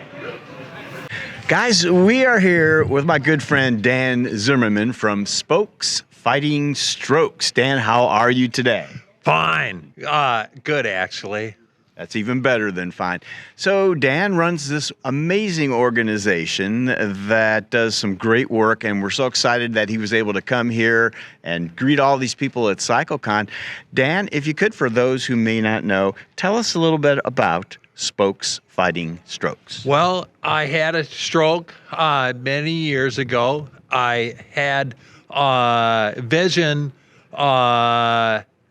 be outside, and Trikes made me realize possible. And I travel around the country introducing strokes people or survivors, brain injuries, MS, Parkinson's, and way to go outside, a balance, no balance needed. All right, so Dan, behind us we have this beautiful new trailer that you have, and you use it to travel around the country to greet other folks that have these either strokes or the other sorts of problems that you described. Now, tell us what you do when you go to these places. Set up a trailer and free to ride my trikes. I fit you to a trike and give you a helmet and gotta go on the way. I show you gearing and braking, turning. So I go with you, because I like to ride. So I love this atmosphere. CycleCon, wow. So Dan, we're in the amazing trailer now. Tell us what goes on in here and how you use this in your spokes fighting strokes. Okay, well, I hang the Trikes, 15 or 16 Trikes in there, and smart car trays standing on smart car. So the smart car actually comes in where tray stands. Yes. All right. Okay, so I had 2 beds, riders, 4 riders, kitchen, air conditioning, toaster oven, and fridge. Okay, so hang this winch, remote control winch hangs up electrical trikes. I can't hang one-handed easily. So you just back them in here, you hook them up, and then the winch pulls them up into this configuration. Yeah. Awesome. One-handed, I do it, load it myself. I want to encourage stroke survivors, brain injuries, to try the Trikes and freedom. I found freedom first time out. Nobody's pushing my wheelchair. I graduated by the Trike walking, not riding or pushing my wheelchair. My program is really good. I mean, clearly it's good. You're so popular here. Everyone loves what you do. And it's all about getting the word out, Dan, because I know you want to share the freedom that you feel from what you have done with all those other people. I get people out of wheelchairs permanently. And you did that. You made the difference in those people's lives with this. So, Dan, this is so exciting, so amazing, the work you do. So happy to have had a chance to talk to you about this. Thank you. If folks want to either contact you to find out more about this, or perhaps you need a little help financially from time to time, how can they find out more information? Website, spokesfightingstrokes.org.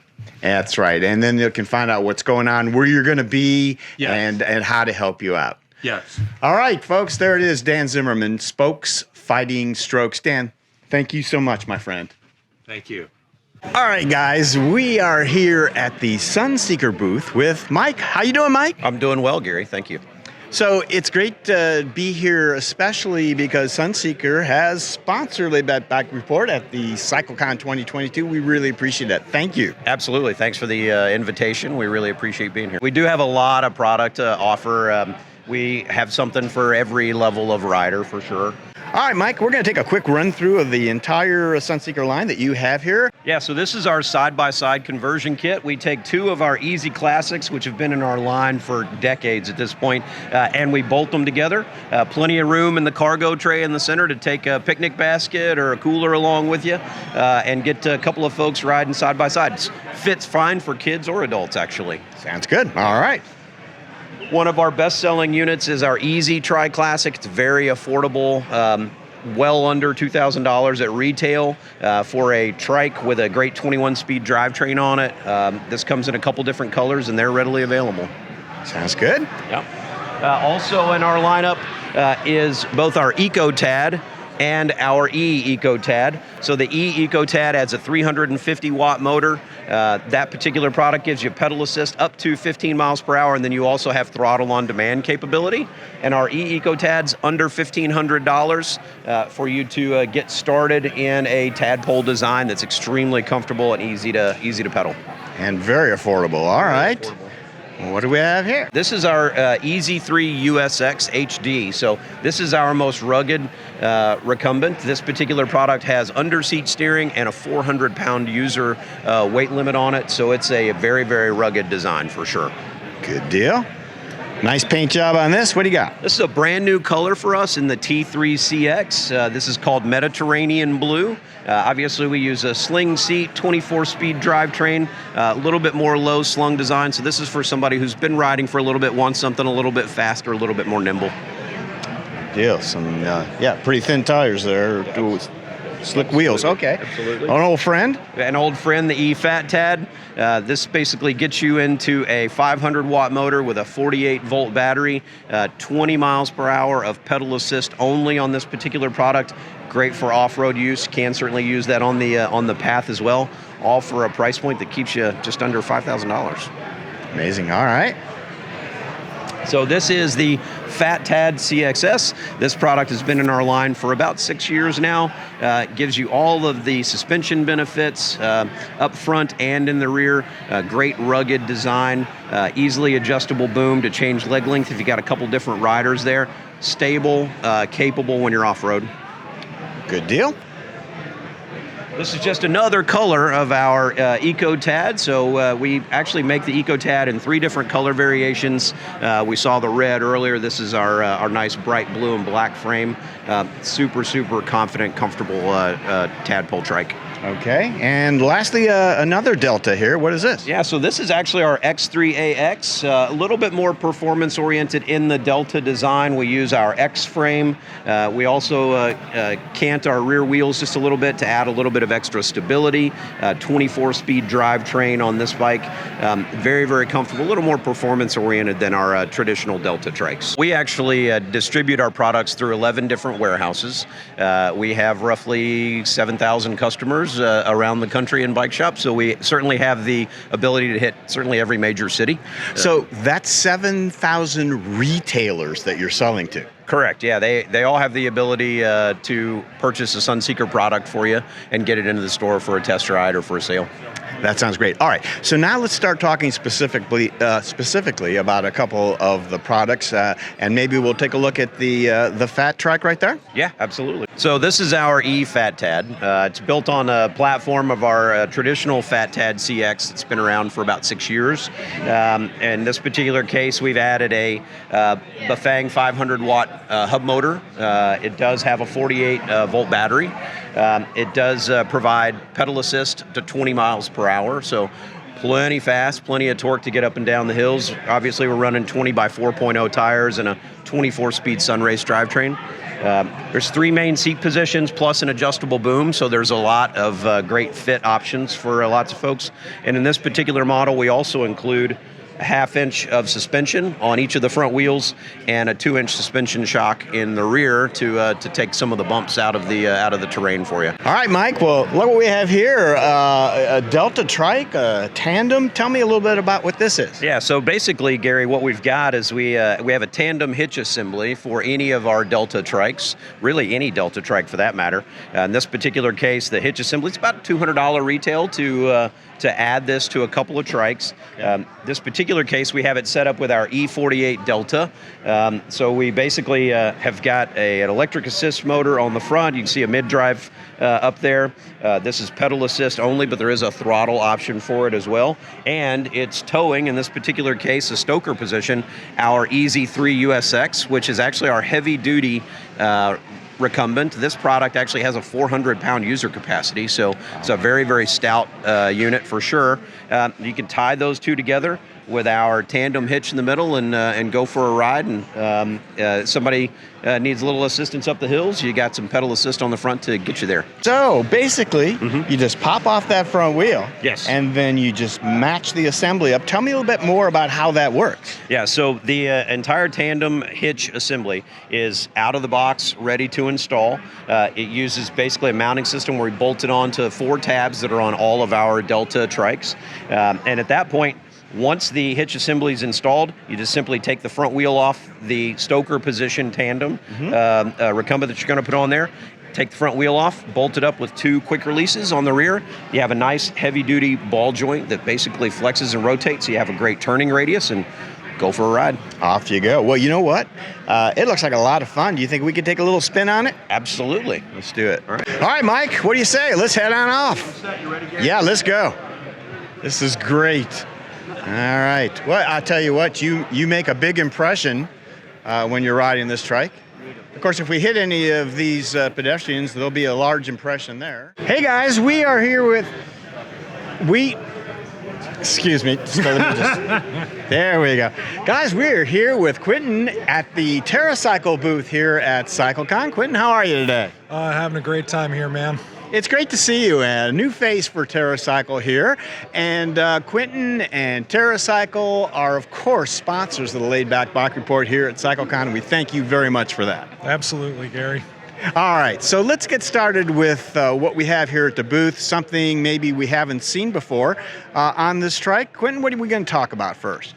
Honestly, we've only got a couple of small new things brought with us here today. One of the biggest feats for us has been just coping with the boom of 2020 and improving our processes. We've even bought new machinery and new equipment so that in 2021 we could get ahead of the industry, and now we've actually had a little bit of time to start doing R&D, start getting some new things together, and I think by RCC 2023 you're going to see a lot of new and exciting things here in the TerraCycle booth. Great, and interesting that you mentioned the new equipment and such. I think you're going to be speaking here at CycleCon about some of the machinery that you work with every day, so we look forward to seeing that, and we may have that on video too. So Quentin, that'll be great. All right, so how about this rack here on the trike? So what we have on the rear of the trike here is our Easy Trike rack. It's a really wonderful system, especially because it works with both suspended and non-suspended trikes. Payload capacity is around 15 pounds a side, and I'll show you this. Show us how it works. It comes with a quick release system, so if you have older style panniers or just kind of a complicated setup, or rather just be able to take the whole thing with you if you're concerned about leaving things on your trike, it's easy to disconnect it. All right, Quentin, so I also understand that there is a story involved with of fairings and what's been going on with those over the last 9 months to a year. Tell us that. So we've been fortunate enough to just start getting these back in stock. They've been out of stock since about December or so. Unfortunately, one of our team members, a fellow named Kevin Edeline, the guy who blew and cut our fairing bubbles, sadly passed away in February. And we've just been training up some of our new employees, teaching them how to do blow molding, teaching them how to make fairings again. And just as of last month, we've been able to get them back in stock, and we're excited to have them again. Great. Always a great fairing. People appreciate that. Yeah, let's take a look when it... Yeah. Here we go. It's beautiful. All right. One of the winter mount's key features, being able to be fully ensconced by the fairing and still being able to move it around and get easily in and out of your trike. And it looks cool. That it does, man. It's fun to play with too. Right.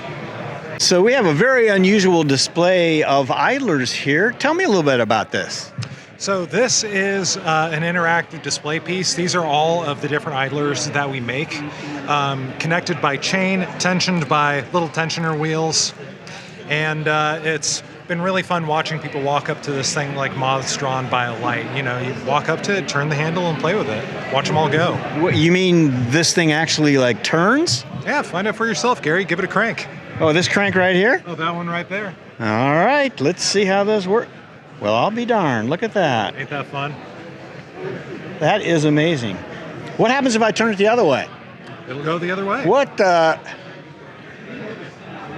Do you believe this? That is an amazing thing. Look at that.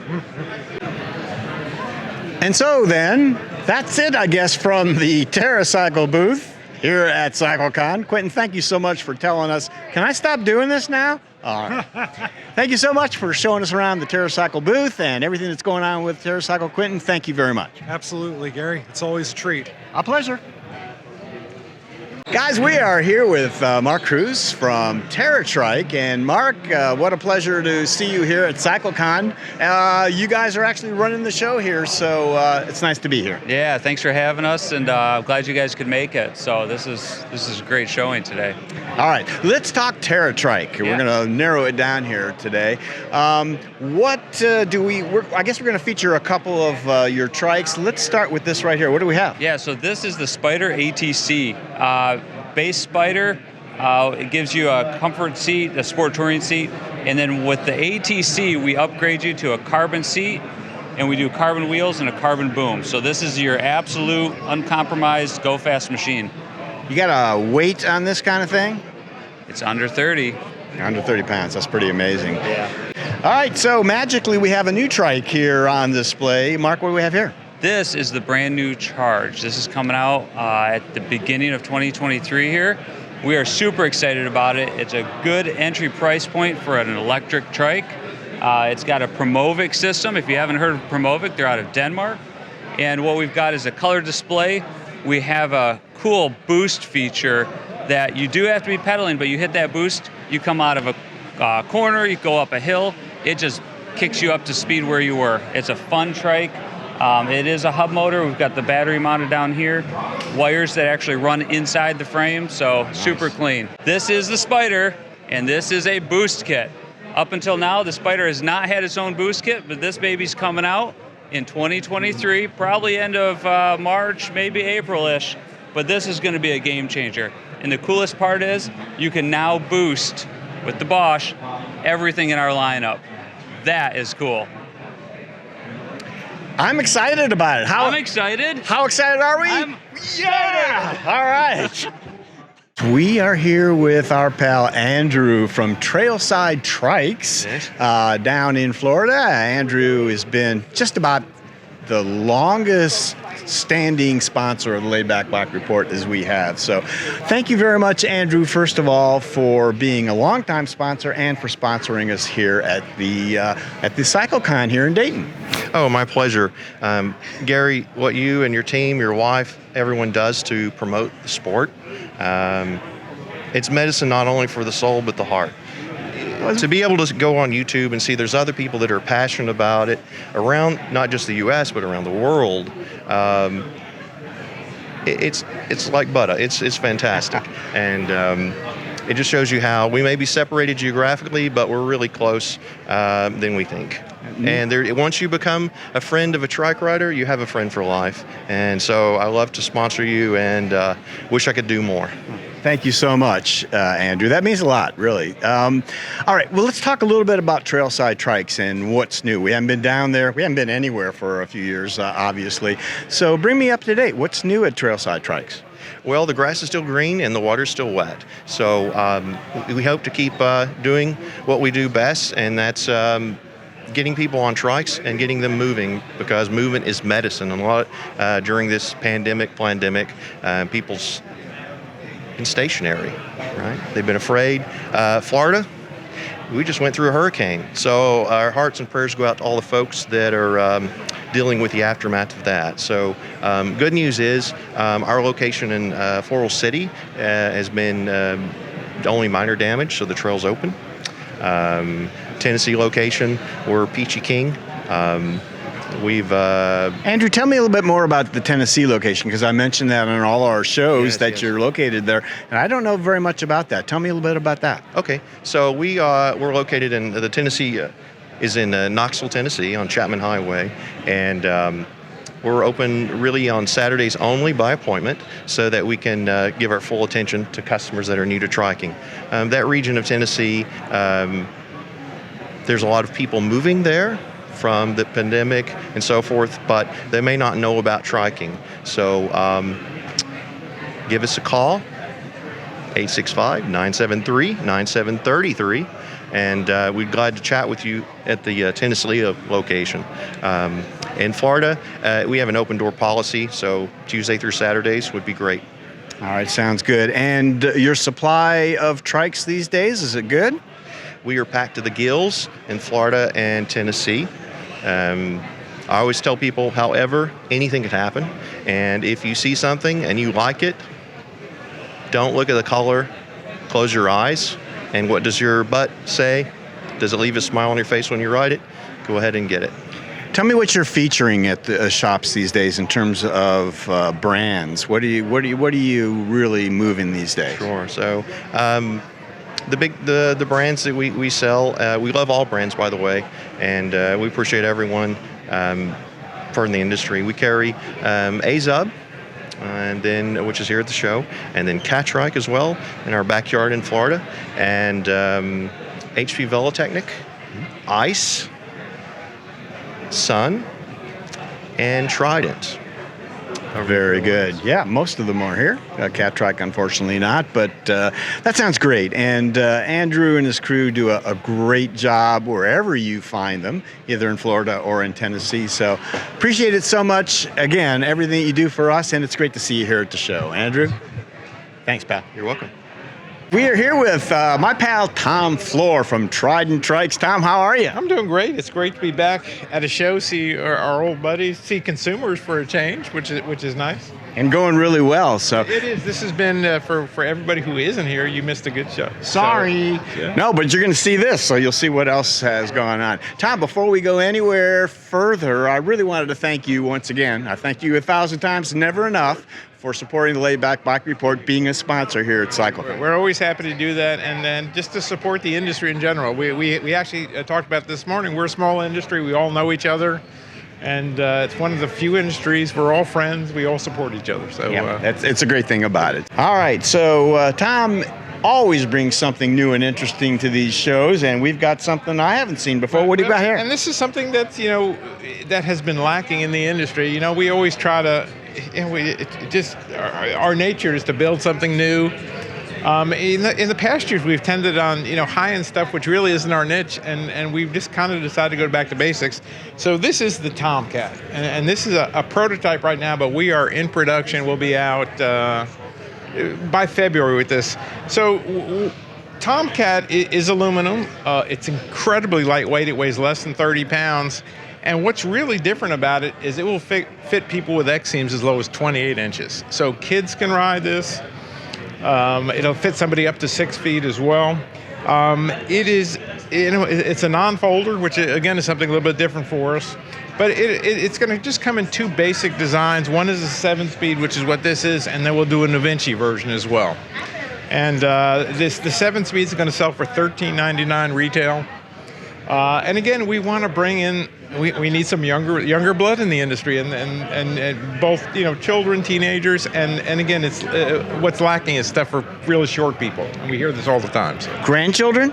I have several of them, and actually, so my oldest can ride a Tomcat, and we'll probably ride it in our Christmas parade this year. So you mentioned inseams, but like in terms of kids' ages in general, what would you say with the youngest that could ride this? Well, I mean, just height-wise, probably 4'6". Could ride something like this, and then obviously everybody has a little bit different leg length, but this is my guess on this. So. Okay, sounds good. I know we are not going to get out of here without talking about e-assist. What do we got here? Well, this is another new model of ours. It has actually been out for about a year, but we don't even have it on the website yet because we just haven't been able to keep up with the demand and have any in the warehouse. This is the Nomad. Nomad is also another aluminum trike. It's a fairly lightweight. Nomads have 24-inch rear wheels, which is fantastic. And a couple things just really different about this one. This has got a special battery rack, that we make that will hold 2 different batteries. It has a new seat frame. And one of the things that I would like to show, actually I'm going to bring this around here to the camera. Finally, after all these years and everybody asking, we have a new seat cover. The seat cover is a padded cover. It's made by, it was designed by the same manufacturer that makes, the really deluxe ones in the industry, which we won't name. Ours is a little bit different, though. It does have a Velcro seat pad that comes off, and you can make it into a little fanny pack when you're done. Incredibly comfortable, and all of our trikes will come with the standard mesh seat, but this can be added on to any trike we make, including the older seat frames.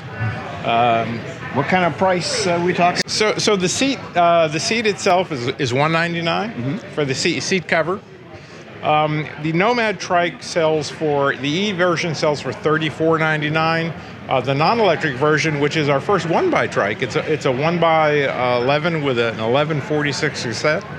That sells for $19.49. And I just want to kind of just walk through, just show you a little bit about what we brought with us. We didn't even bring everything we have. This first group here are our spikes. We have a spike with a New Vinci 380. We do a spike one with this one with the canopy top, and we do the E-spikes. Spikes start at $12.49. The Spike Electric is one of the least expensive e-trikes in the industry at $30.99.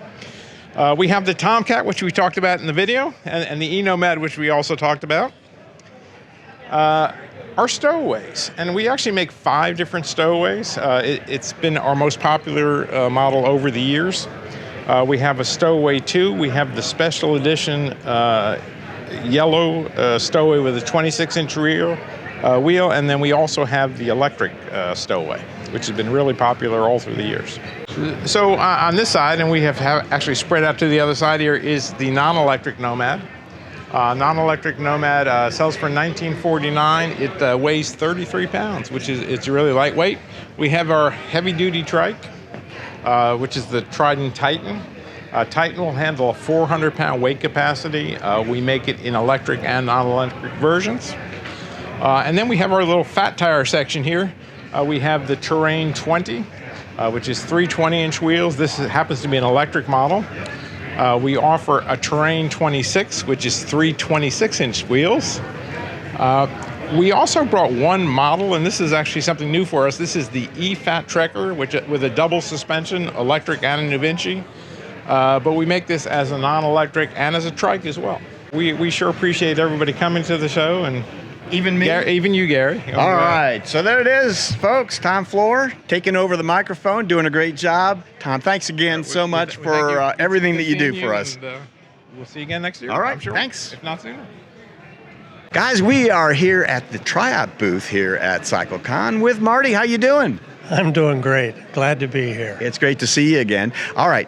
I want folks to understand the concept of tryout and where it all came from. Tell me the origin story. Where did tryout come from? Well, tryout came from when I was in the gym working out and doing leg presses. I thought, I can do so much more with my legs than I can this routine, you know? Mm-hmm. I'm going to build a trike. And so I went out and talked to people. I says, what do you not like about trikes? Mm-hmm. And I found that there were 26 things that they definitely did not like. So I went about and I hired a kid who hated trikes. And I says, come and work for me. So we went about designing a trike that would turn every negative into a positive, so that people would say, what do you want? And that's what we've created. And so the thing that we started out with is we decided to go with our truss frame. Okay, so let's start talking about some of those 26 things. We probably won't do all of them, but so you decided to make some changes that would make a kind of trike that was unlike what's already out there, right? Right. All right. So yeah, the truss frame. Go ahead. Let's hear about some of the most important. I started with a piece of paper and a pencil. All right. Being in physics and mathematics, a truss frame is stronger than a pipe. So I thought, I'll make a truss frame. Then it allowed me to answer the problem. I hate the chain. I get my clothes in it. I don't want to get my chest slit if I come out with a sprocket in the front. So we enclose the sprocket, put the chains inside. They last longer, it's cleaner, and I have a stronger frame. And then the other thing that they hated, I'd give trikes to people. If somebody said, I like this about a trike, I'd go buy the trike, write it, and see why it was good. Mm-hmm. And then I said, I'm going to be better than that. And then I'd buy the trike, and then I'd give it to my friends and say, take this trike, write it, and come back and tell me what you think. And most of them would come back and say, that just knocked my teeth out. So I thought, Suspension. Gotta have suspension. Mm-hmm. So I created suspension. And tell us about your suspension. The suspension here is a double A-arm suspension. 4 inches of suspension. It's just like a mini race car. It's as precise as a race car with torsion bar, the kingpins, everything. It's just like a car. So when you ride it and come out of a curve, straight. And so you want suspension. And then I don't want to be working with chain and stuff like that. I want to go on a ride and have a ride. I went with a carbon belt, a Gates belt, just like in an automobile down here. And it lasts anywhere from 30 to 50,000 miles instead of 1,500 miles. And then to get suspension, that was really something. So I had to invent a new concept of being able to have a carbon belt that's fixed axis and have suspension. So we did it. And then our test bikes, we would bust them up. They'd get in there and put the power to them and they'd break. So I had to make sure that we eliminated the squat and then work with aluminum. And then the parts here, we wanted precision parts and a bike that would last. I kept saying, I want a bike that they can have, use it, and give it to their grandkids, and they can use it. So all of the things here are forged. It's like steel. Forging on all the parts and then machine. There's 2 things that I learned on a trike. You got weight and you got friction. Most people never think about friction. So this is a precision bike. We can take a wheel, spin it, come back 7 minutes, and it's still turning. And so we make our own hubs, precision hubs. Wow. And then how it fits. All goes into it. So that the bike's a little heavier, but when you got a trike, you got heavier people, faster speeds. You can't have the same lightweight bike. Of course. How about the seat? Now, this is something that's very different from most other trikes. Tell us about your seat. Most people want comfortable seat. And so we thought, what are we going to do? And I kept thinking, a Recaro racing seat. Wouldn't that be nice? Come around the hips, around your back, cradle your back, give you support for your head. And I thought, great. And so I went about and designed a carbon seat. All right. And then I thought, that's a little hard. And I experimented, so I took an air mattress, laid it on the seat, sat in it, and I thought, oh, this is it. Adjustable air cushion. So we created a seat that would fit, and then we can even put a gel cell in between it so that we have the most comfortable seat there is. It's like sitting in an easy chair. And then another big negative was, how do I get out of that thing? A lot of the trikes I bought, I had to say, kids, give me a hand. Help me out of this bike. And so I said, I'm going to make it 17 inches high. Kitchen table. If you can sit on a kitchen table chair, you can sit on this trike. And then I said, you've got to have armrests for an easy chair. So I built hand grips, brakes, so you can stand up braids, all integrated. I spent 3 more years making this an adaptive bike. You look at it and you say, that looks pretty normal. But when you need it, all those features are there when you do need them. It's there. Right, absolutely. I could take you hours and go through every single point and give you a Marty, I only wish that we had those hours right now, but we don't. So we're going to probably leave it there. But no, that's a great overall look at that. I know you're going to be making some improvements, things coming up next year. So we will check back in with you, I think, and have something. Any final thoughts? We try to make the best bike in the world, and I think we've done it. At least that's what people tell me. Right. Look at it. So, okay. Marty, thank you so much. You're welcome. Thanks for stopping by. Okay. All right, pal. We are here at the Spinnovate booth with Hube from Van Ram. How are you today? Well, fine. I'm very fine. Thank you very much. And you? I'm doing well, thanks. Van Ram is a Dutch company that makes amazing different sorts of bikes, trikes, and such. Tell me about the Van Ram line. That's correct. We produce also already for over 100 years bikes, and we have like 25 different models. And what we basically do is, whenever people cannot ride a normal bike anymore, there is a bike where you can ride on in a Van Ram line. So you make many different varieties of bikes and trikes. Let's start talking about individually what we have here. So let's start with this tandem right here. Correct. This is our Fun to Go, and basically what we do here is, if a person is not able to be in the traffic anymore, but still wants to ride a bike, you have a pilot, you have a co-pilot, and you still can join the biking in the city or on the countryside, but you don't have to be in the traffic actively. Right, and they look like great fun. Let's talk about the other bikes that you brought here. Let's go right down the line. What do we have next to us? Yeah, next to us we have the Easy Rider. That's actually our best sold product. And the Easy Rider is a bike for individual persons, which we can fully adapt. We can customize it for everyone who wants to ride solo bike. We can customize it to people with one leg, people with one arm. We can switch brakes. We can switch the brake handle. We can switch the gears to the other side. So we can fully adapt this bike to everyone's wishes. Nice. And then I see a cute little two-wheeler there. What is that? Well, that's our walking aid.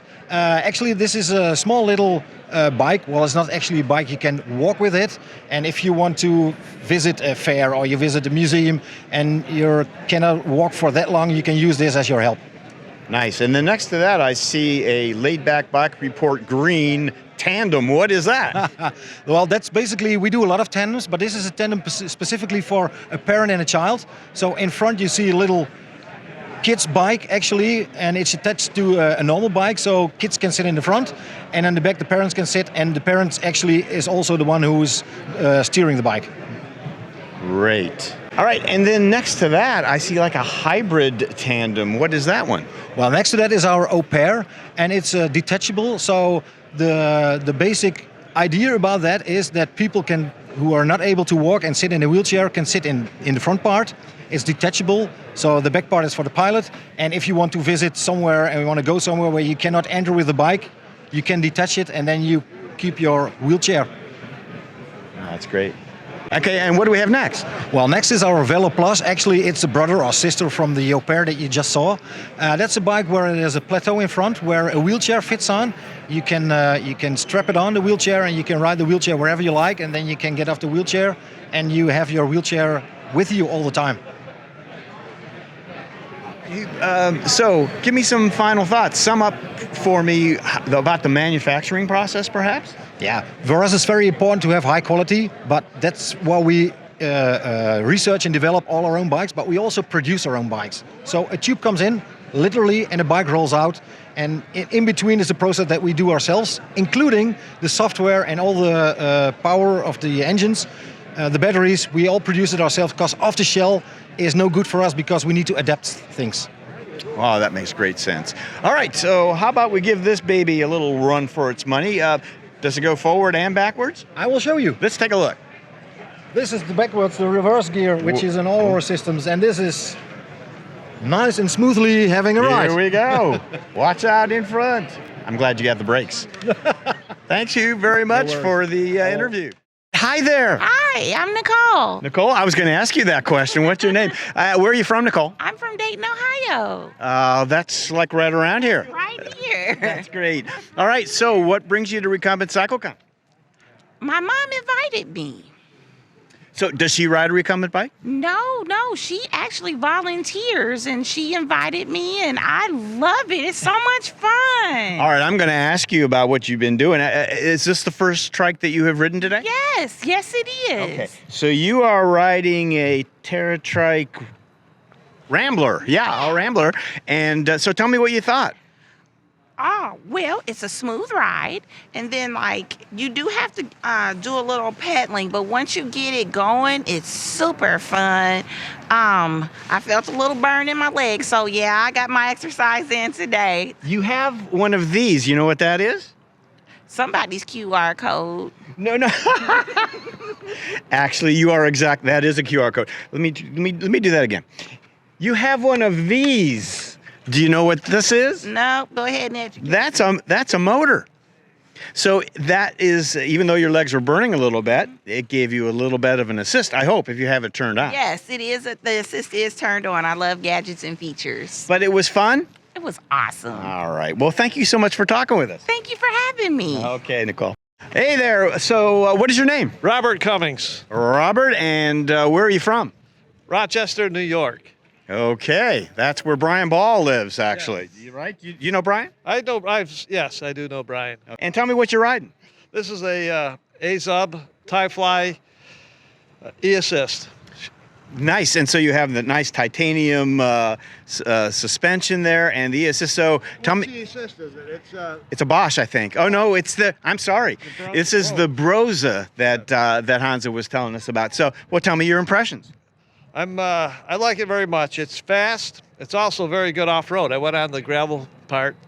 And the other fast bike is a GS Aero, and I bet you I could keep up with the GS Aero on this, with the E-Assist, with no problem. Without the E-Assist on the Aero, you could keep up with this one with the E-Assist. Possibly. It's a great, and Trey back there, he has an Aero, he loves it, so I think he would agree with you. GS Aero is just amazing. It really is. And so you lay right back on it, and it feels like you're almost upside down, but you start pedaling and it's perfect. All right, so you plan on riding a whole bunch of stuff while you're here? What's your plan? My plan is I've already ridden a whole bunch of stuff for the last 3 hours. And so you're exhausted, you're going to go rest? I'm about ready to have lunch. Okay, sounds good. Thank you so much. Gary, okay, bye-bye. Gary, be good. Would you like to talk to us, sir? Come on right over here. Come on a little bit out of the way so that you're out of the there. Good. What can we tell you? So, I've been to the Bicycle Museum of America. I was just visited for the very first time in my life. I would go back there in a heartbeat. It's a wonderful facility, amazing setup, and it's almost a shame they don't have somebody here because it's only an hour's drive away. Well, let me tell you something. I contacted them to see if I get a speaker from them, Gary, and right? I am Gary, right? Jim Powers. Jim, I was going to ask you I that. like your videos. Thank you so much. Where are you from? Originally Westchester, Pennsylvania, suburban Philadelphia. I live in Ocean City, New Jersey when I'm not on the road. Okay, and since you're visiting here for CycleCon, you had a chance to go see the Bicycle Museum in New Bremen, right? Yeah, and this is a wonderful area. Great bike networking here, bike trails. I'm not that familiar with the Miami Valley, but I would like to be. And now I know to come back here soon. Well, that's great. That's part of the reason for having it. This is a great setup, and I think this might be the finest track setup that this show has ever had here. We've heard that a lot from people. That's great. Why don't you, if you have a second, why don't you describe? Have you ridden both tracks? Yes. Tell the folks what about those tracks and what your experience was. I am partial to hard pavements only because of aging bones and whatever, but I have ridden the hard pavement here, which is cement macadam, and I did ride the rougher trail, which actually is fine. I'm not into off-road riding. Maybe I should be, but it's nice that they have the alternative here to let you see what each trike can do, because some of these trikes have the wheels and the mechanics to handle rough riding, which I'm not that familiar with because I'm a road guy, but great setup here. I salute the people that set this up. All right. Very smart for the business, good for the industry, and good for the consumer. Very, very nice. All right, really, let's talk. 5-star. 5 stars. 5-star all the way. In fact, I think, correct me if I'm wrong, Gary, they're going to be here next year? My understanding is they will be back at least one more year. I think this place works for a lot of people. Nice facility, and the weather's not bad either. It's not bad. It's good riding weather. All right, let's talk about the trike that you're on. You're on an Ice what? I own an Ice Adventure HD 2015. That's not what this is, though. No. This is a sprint model. I'm very partial to Ice, but there's a lot of good manufacturers here. The industry's really come a long way in the 10 years I've been riding trikes. But I have a 2015 Ice Adventure HD. I swear by it, not at it. But I'm starting to look at these motors, these electric motors that they come with. Not that I need them, but it's nice to be spoiled. Thank you for stopping and talking with us. You're welcome. And I would tell anybody that is hesitant to riding a recumbent trike, you're missing the boat. Do yourself a favor, because in the long run, I know I wish I'd bought one sooner, but better late than never. That's a great message. Thank you so much. Nice to meet you. Okay, nice to meet you. Bye-bye. I need a word. Come on, right over here. I said one word. Am I going to get more than I asked for? Stop right there. Oh, beautiful. Hi, guys. Well, hello. Tell me your name. My name is Sue. How do you do? Oh, hello, Sue. Judy. And Judy, where are you from? San Antonio, Texas. You do? Yep. San Antonio. Wow, that's a long way to come. So, what brings you to CycleCon? I like it. I came years ago when it was in Cincinnati. I had fun, so this time I brought 3 friends with me. And unfortunately, this is just a tandem, so you couldn't put all 3 friends on. Well, you could have put somebody standing there, huh? One person. 50-pound max here. Kim might have fit, but That's right. Oh, you've already checked out the maximum weight on that. All right. So tell us a little bit about what you're riding here. Do you know what it is? Yes, it is 2 separate, easy Sunseekers, right? classics. Yeah, Sunseeker Easy Classics. And they are paired together with a tandem kit. And we thought, hey, what better way to make your friendship grow stronger than to ride a tandem together so that you could argue about who's steering where and how much you're pedaling. I was going to say it could go in either direction, right? Yes, it could. All right. It could go either way. So. All right. So you're having fun on this. Have you ridden a lot of different things? Not yet today. Not yet today. This is like the first one that I've gotten on today, but I've got my eyes on a few others. Okay. And so your experience on this, what's the verdict? You know, a new rider and somebody that just wants to kind of like tool along easily. This is an excellent an excellent bike. It's what? Around the neighborhood bike. Absolutely. Don't take it out on a trail. No. It's easy to shift, easy to pedal. You have the stability of the 4 wheels. And I just think it's a great starter bike. Well, Suns are always great starter bikes, though. You know, I mean, people do graduate up to that, and some people stick with the Suns. But the Suns, I think, are an affordable, easy-to-ride bike. So. I don't think you could say that any better. And that's what they told us, actually, this morning when we were talking with them. Ladies, thank you so much for stopping and talking to the Laidback Bike Report. You enjoy. No problem. I'll watch you. Okay, thanks. Thanks. Bye-bye. See you guys. Hello there, young man. What is your name? Ryan, Ryan, and where are you from? Michigan. From Michigan. That's not too far from here. So we don't get that many kids that are riding trikes here. How do you like riding trikes? It's pretty fun. I haven't really rode on this kind of bike before, and I gotta say I liked it. Did you? What did you like about it? It's easier than riding a 2-wheeled bicycle or bike because, well, you get to sit down and lay back. So it's comfortable, and the balance? I don't really have to worry about that. Exactly. Can you go pretty fast on it? Kind of, I guess, yeah. Okay. Are you going to try some more stuff out? Yeah. Okay, Ryan. Thank you so much for speaking with the Laidback Bike Report. All right. Well, you're welcome. Take on off. I'll give you a little push. Put your feet up. Put your feet up. There you go. All right. Be on the Laidback Report. You are going to be on the Laidback Bike Report. So, hello, guys. Hi. Hi. What is your name? Reen Most. And? Mayfra Moss. We have weird names. Well, I don't think they're that weird, and who cares anyway? So, where are you from? Goshen, Indiana. Okay, assuming that's the same answer for you. Now, what brings you to CycleCon? We are just starting on vacation and going to the Carolinas, and this was on the way, and we'd never been here, and we ride cat trike trikes, and so we are exploring. Very nice. What are your cat trike trikes? What do you ride? You put me on the spot, and I'm the newer rider. Villager. I have a cat trike Villager, yes. And I do really like it. I'm just newer to recumbents. I started to kind of keep up with him and join something that he loves. Right. And these are unassisted villagers then? Okay. Yes, I have a 559. And a 559. Okay. Good. All right. So you are riding a Rover, a TerraTrike Rover tandem. So tell me about this experience. What do you think? Well, we've never ridden e-assist. And we've never ridden a tandem, so we had to try it. And it goes way easier than I thought, and it wants to go. Right. Yes. And how did you like being this is a stoker position back here? You know this? Yeah. What did you think? I was surprised by how little I had to do. I kind of wanted him to find a place where I could do a little bit more. So maybe we didn't find the sweet spot yet. But yeah, you're just along for the ride and enjoying the view. And it's fun. It's fun, yeah. A lot of fun. Okay, A lot guys. of fun. All right, well, I'm glad you guys made it to CycleCon, and it was nice talking to you. We appreciate it. Thank you. Okay, we see you. Have fun. Hey, what is your name? My name's Brad. Brad, where are you from? Michigan. Michigan. A lot of people from Michigan here. That's really great. What brings you to CycleCon? We're looking to see about finding a new trike for my wife. Okay, and you already ride a trike. We both have trikes. What do you ride?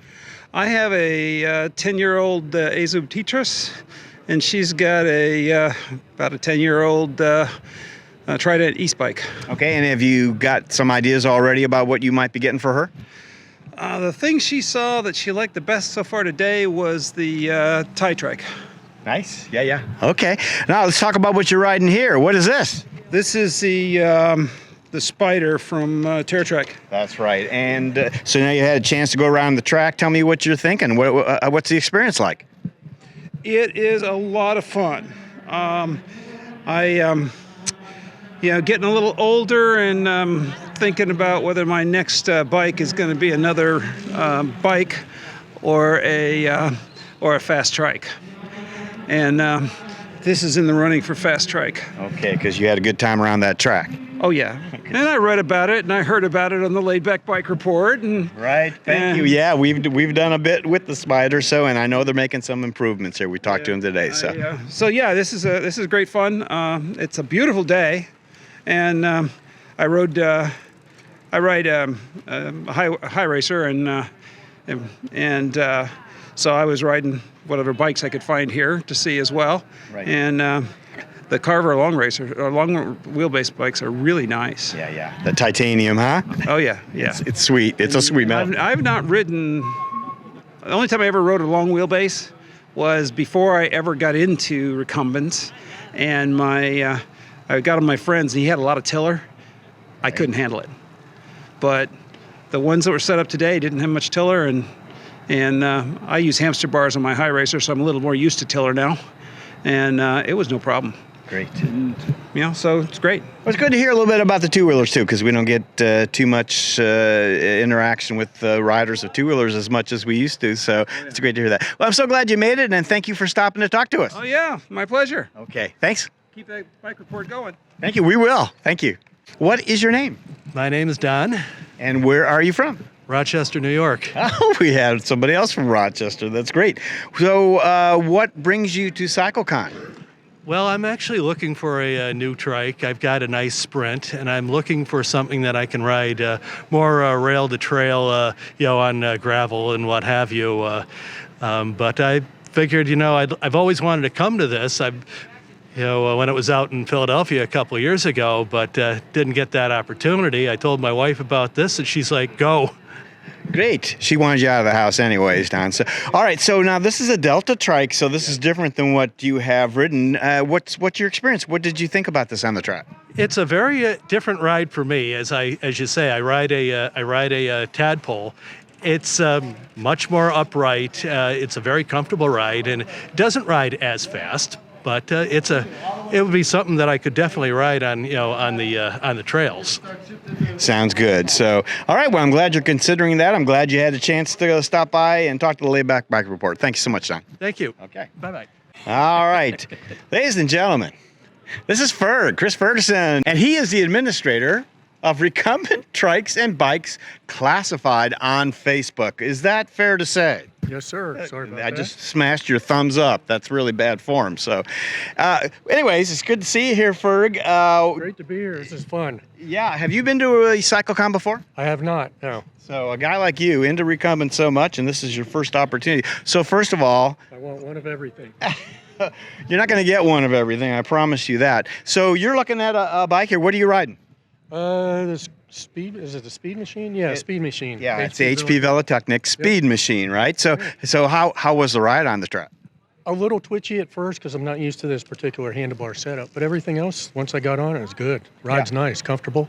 Did you ride both? I don't see much dust. Were you on the off-road track or just stuck to the concrete? Yeah. Okay, but it's a good ride. Are you thinking of a bike? I already have 5. What do you have? I'm going to put you on the spot. Yeah, Cat Trike Expedition, cruise bike, Q45, Burley Django, Tour Easy, and one I can't think of. Was that already I got a Bike E too, but I'm selling it. Okay, yeah, I've been trying to sell mine also. So hey, so it's an E-assisted speed machine, but you had no assistance. Correct. I wanted it that way, actually. I was going to shut it off. I just wanted to check the ride. All right, Chris Ferguson, ladies and gentlemen, a man who needs no assistance. Is that fair to say? Sure, yeah. No Chris, assistance. thank you. Just getting off. Okay. Thanks, Ferg. Take care, guys. Okay, we'll see you. Yep.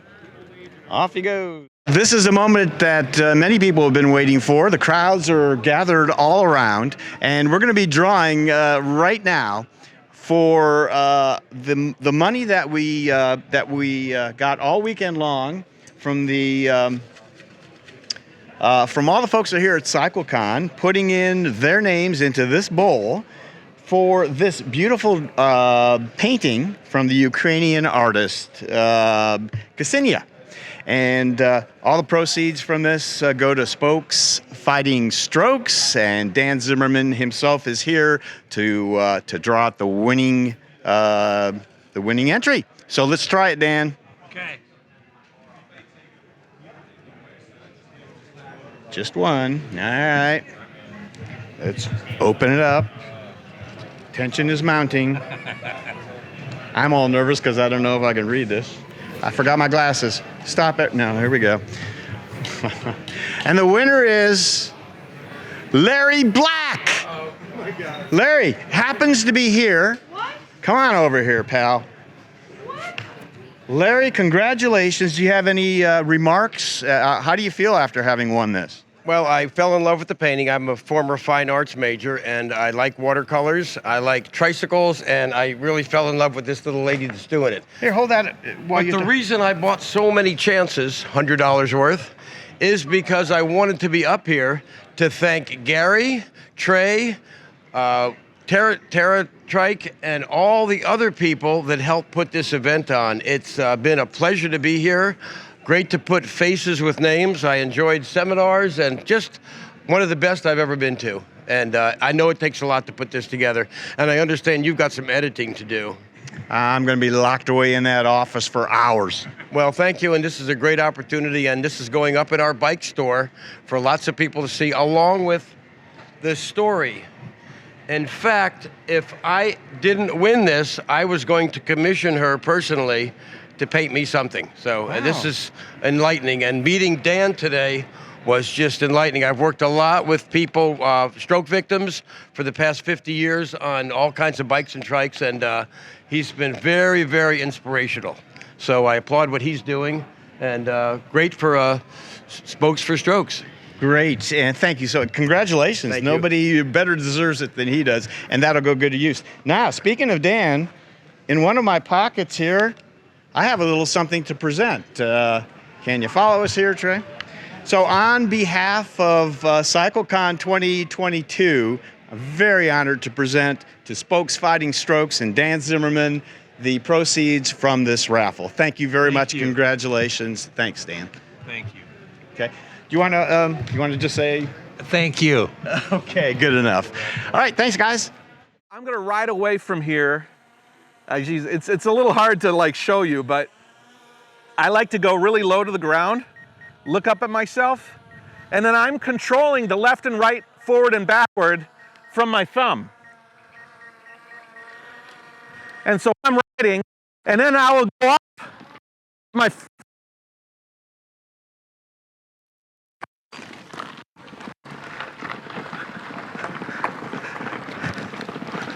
and then I'm looking at the screen following me from behind,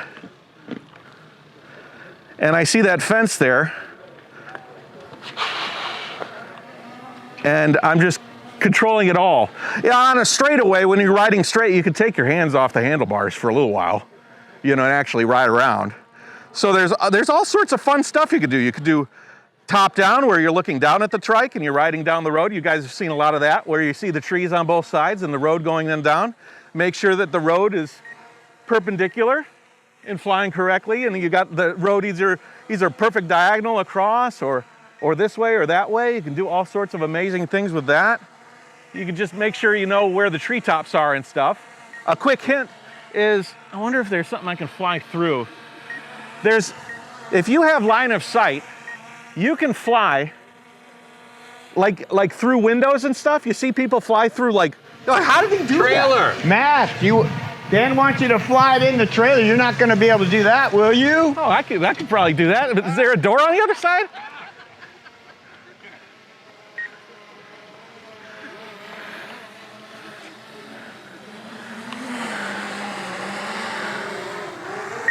I've got to turn the camera up so I can see.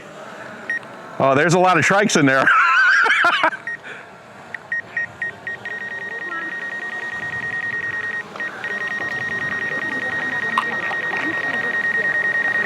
Is the door wide enough to go out?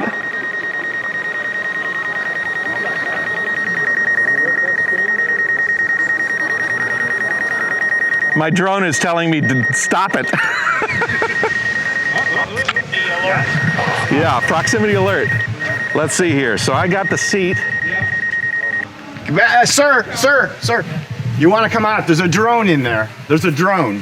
Hang on just a second and then you can... You could use a haircut.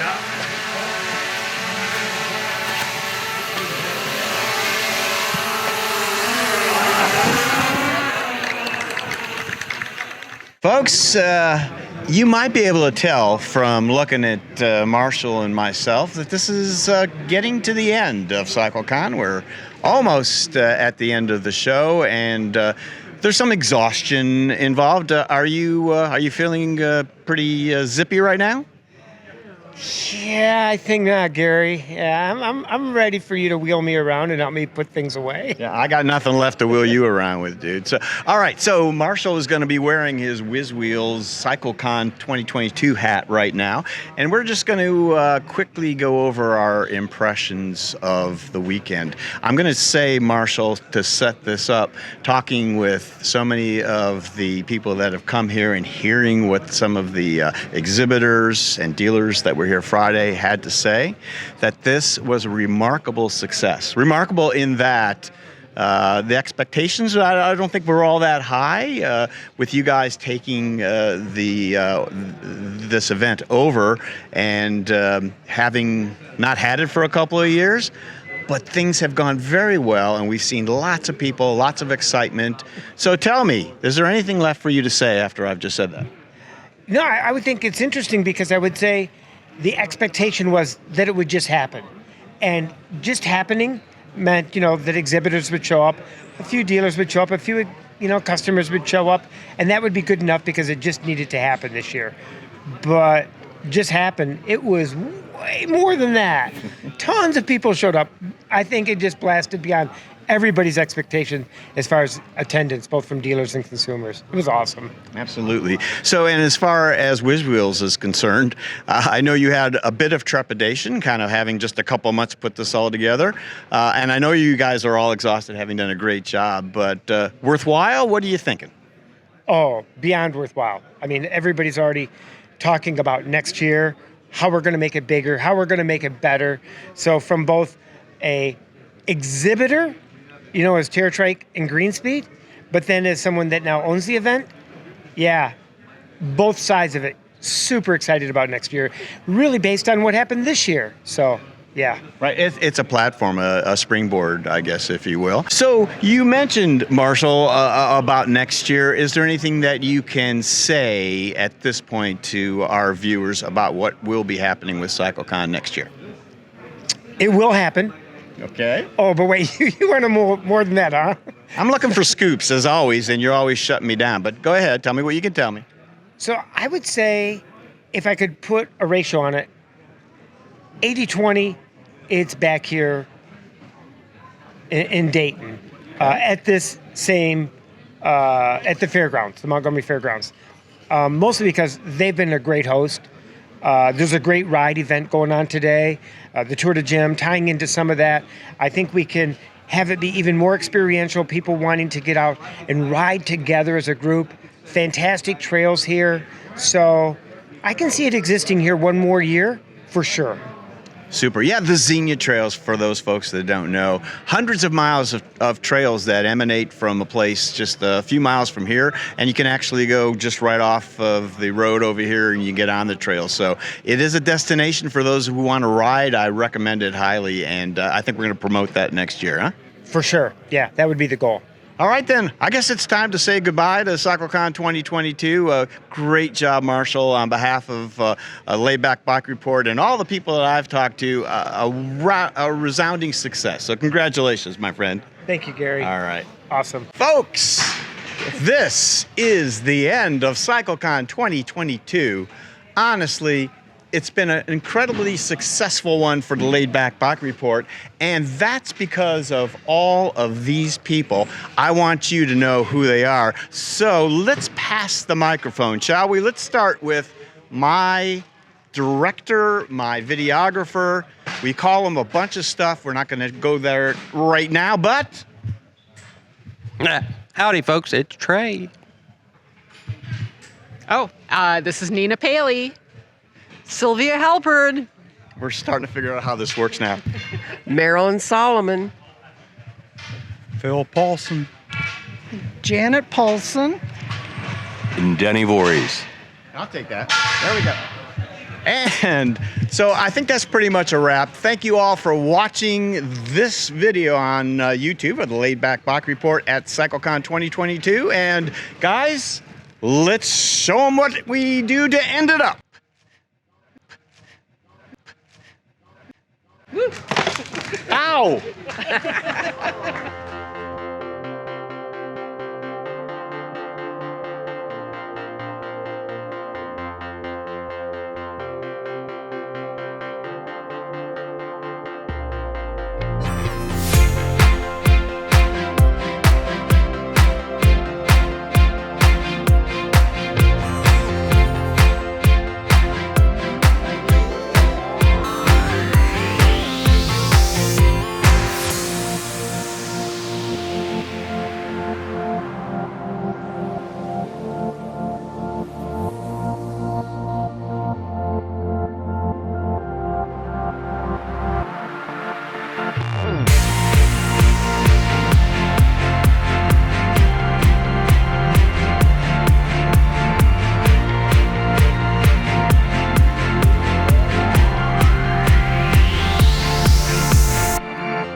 Know what you're doing.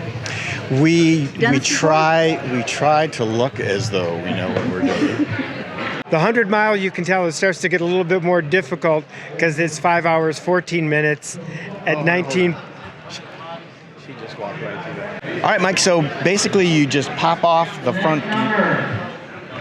68086. We spent so much time setting it up, and now we're rolling. We just got the whole band in here now. Well, okay. Don't leave me out. Don't leave the shot because we're gonna do that. What kind of price are we talking? So, you know, the bad question. Oh, it's not a bad question. It's one you can't answer. Exactly. First on my mind is this territory. I've always scratched. Such a good lead. I set you up so perfectly, and then you're talking, why don't you just say HP Velotechnik? All right. And so... Would you mind if I hold this? No. So you can grab your handles. Grab the handles. Yep. So hi guys, here's the Laidback bike report. You had to read the sign to know what I do. I'm so sorry, I'm so sorry. No, that's okay. Also wir sind hier mit dem Laidback Bike Report und ich möchte euch heute die neuesten Neuigkeiten zeigen. Also hier seht ihr Gary. Here she goes again. You can look there, and occasionally you can look at me, but it's painful, so it won't be long. So this is a single camera, no reaction shots. Okay. No, we're not gonna. There's not gonna be any reaction. Can we give you some words? Yeah, I'm gonna let you just handle. Sure. it. So, no, this is hello, ladies and gentlemen. This is a premiere episode of Beyond the Stars. And we have a special treat for you today. Dr. Gary Solomon has just returned from Alpha Centauri. He's the first human being to experience faster than light travel in his recumbent. Well, that may be possible. Well, if anyone can do faster than light. Yes, on his recumbent tricycle. Did Einstein ride a recumbent? He did ride a bike. Funny you should mention Einstein. Andrew, you never cease to amaze me. Well, I hope to entertain first and foremost. Educate, maybe. Right. But that's the goal, right? All right, give me this back. Okay. If I'd have known it was going to be this much trouble to interview you guys, I would have just said no. Are we looking too staged? No. This is totally natural. Everybody good? No. Oh, for God's sake. Mine's all twisted. All right, we're out of battery now, so. Guys, I'm here with my good pal, Mickey from Laidback Cycles. Mickey, how are you? I'm laid back. Laid back, Mickey, that's right. I should have let you do that. Do that thing. Laid back. Yeah, we're good. Have Marty say something, Marty. Testing 1, 2, 3. Yeah, we're good? All right. Okay. That's what I would have said. That's really good. They're going to get out of the way of this thing for sure. Beep.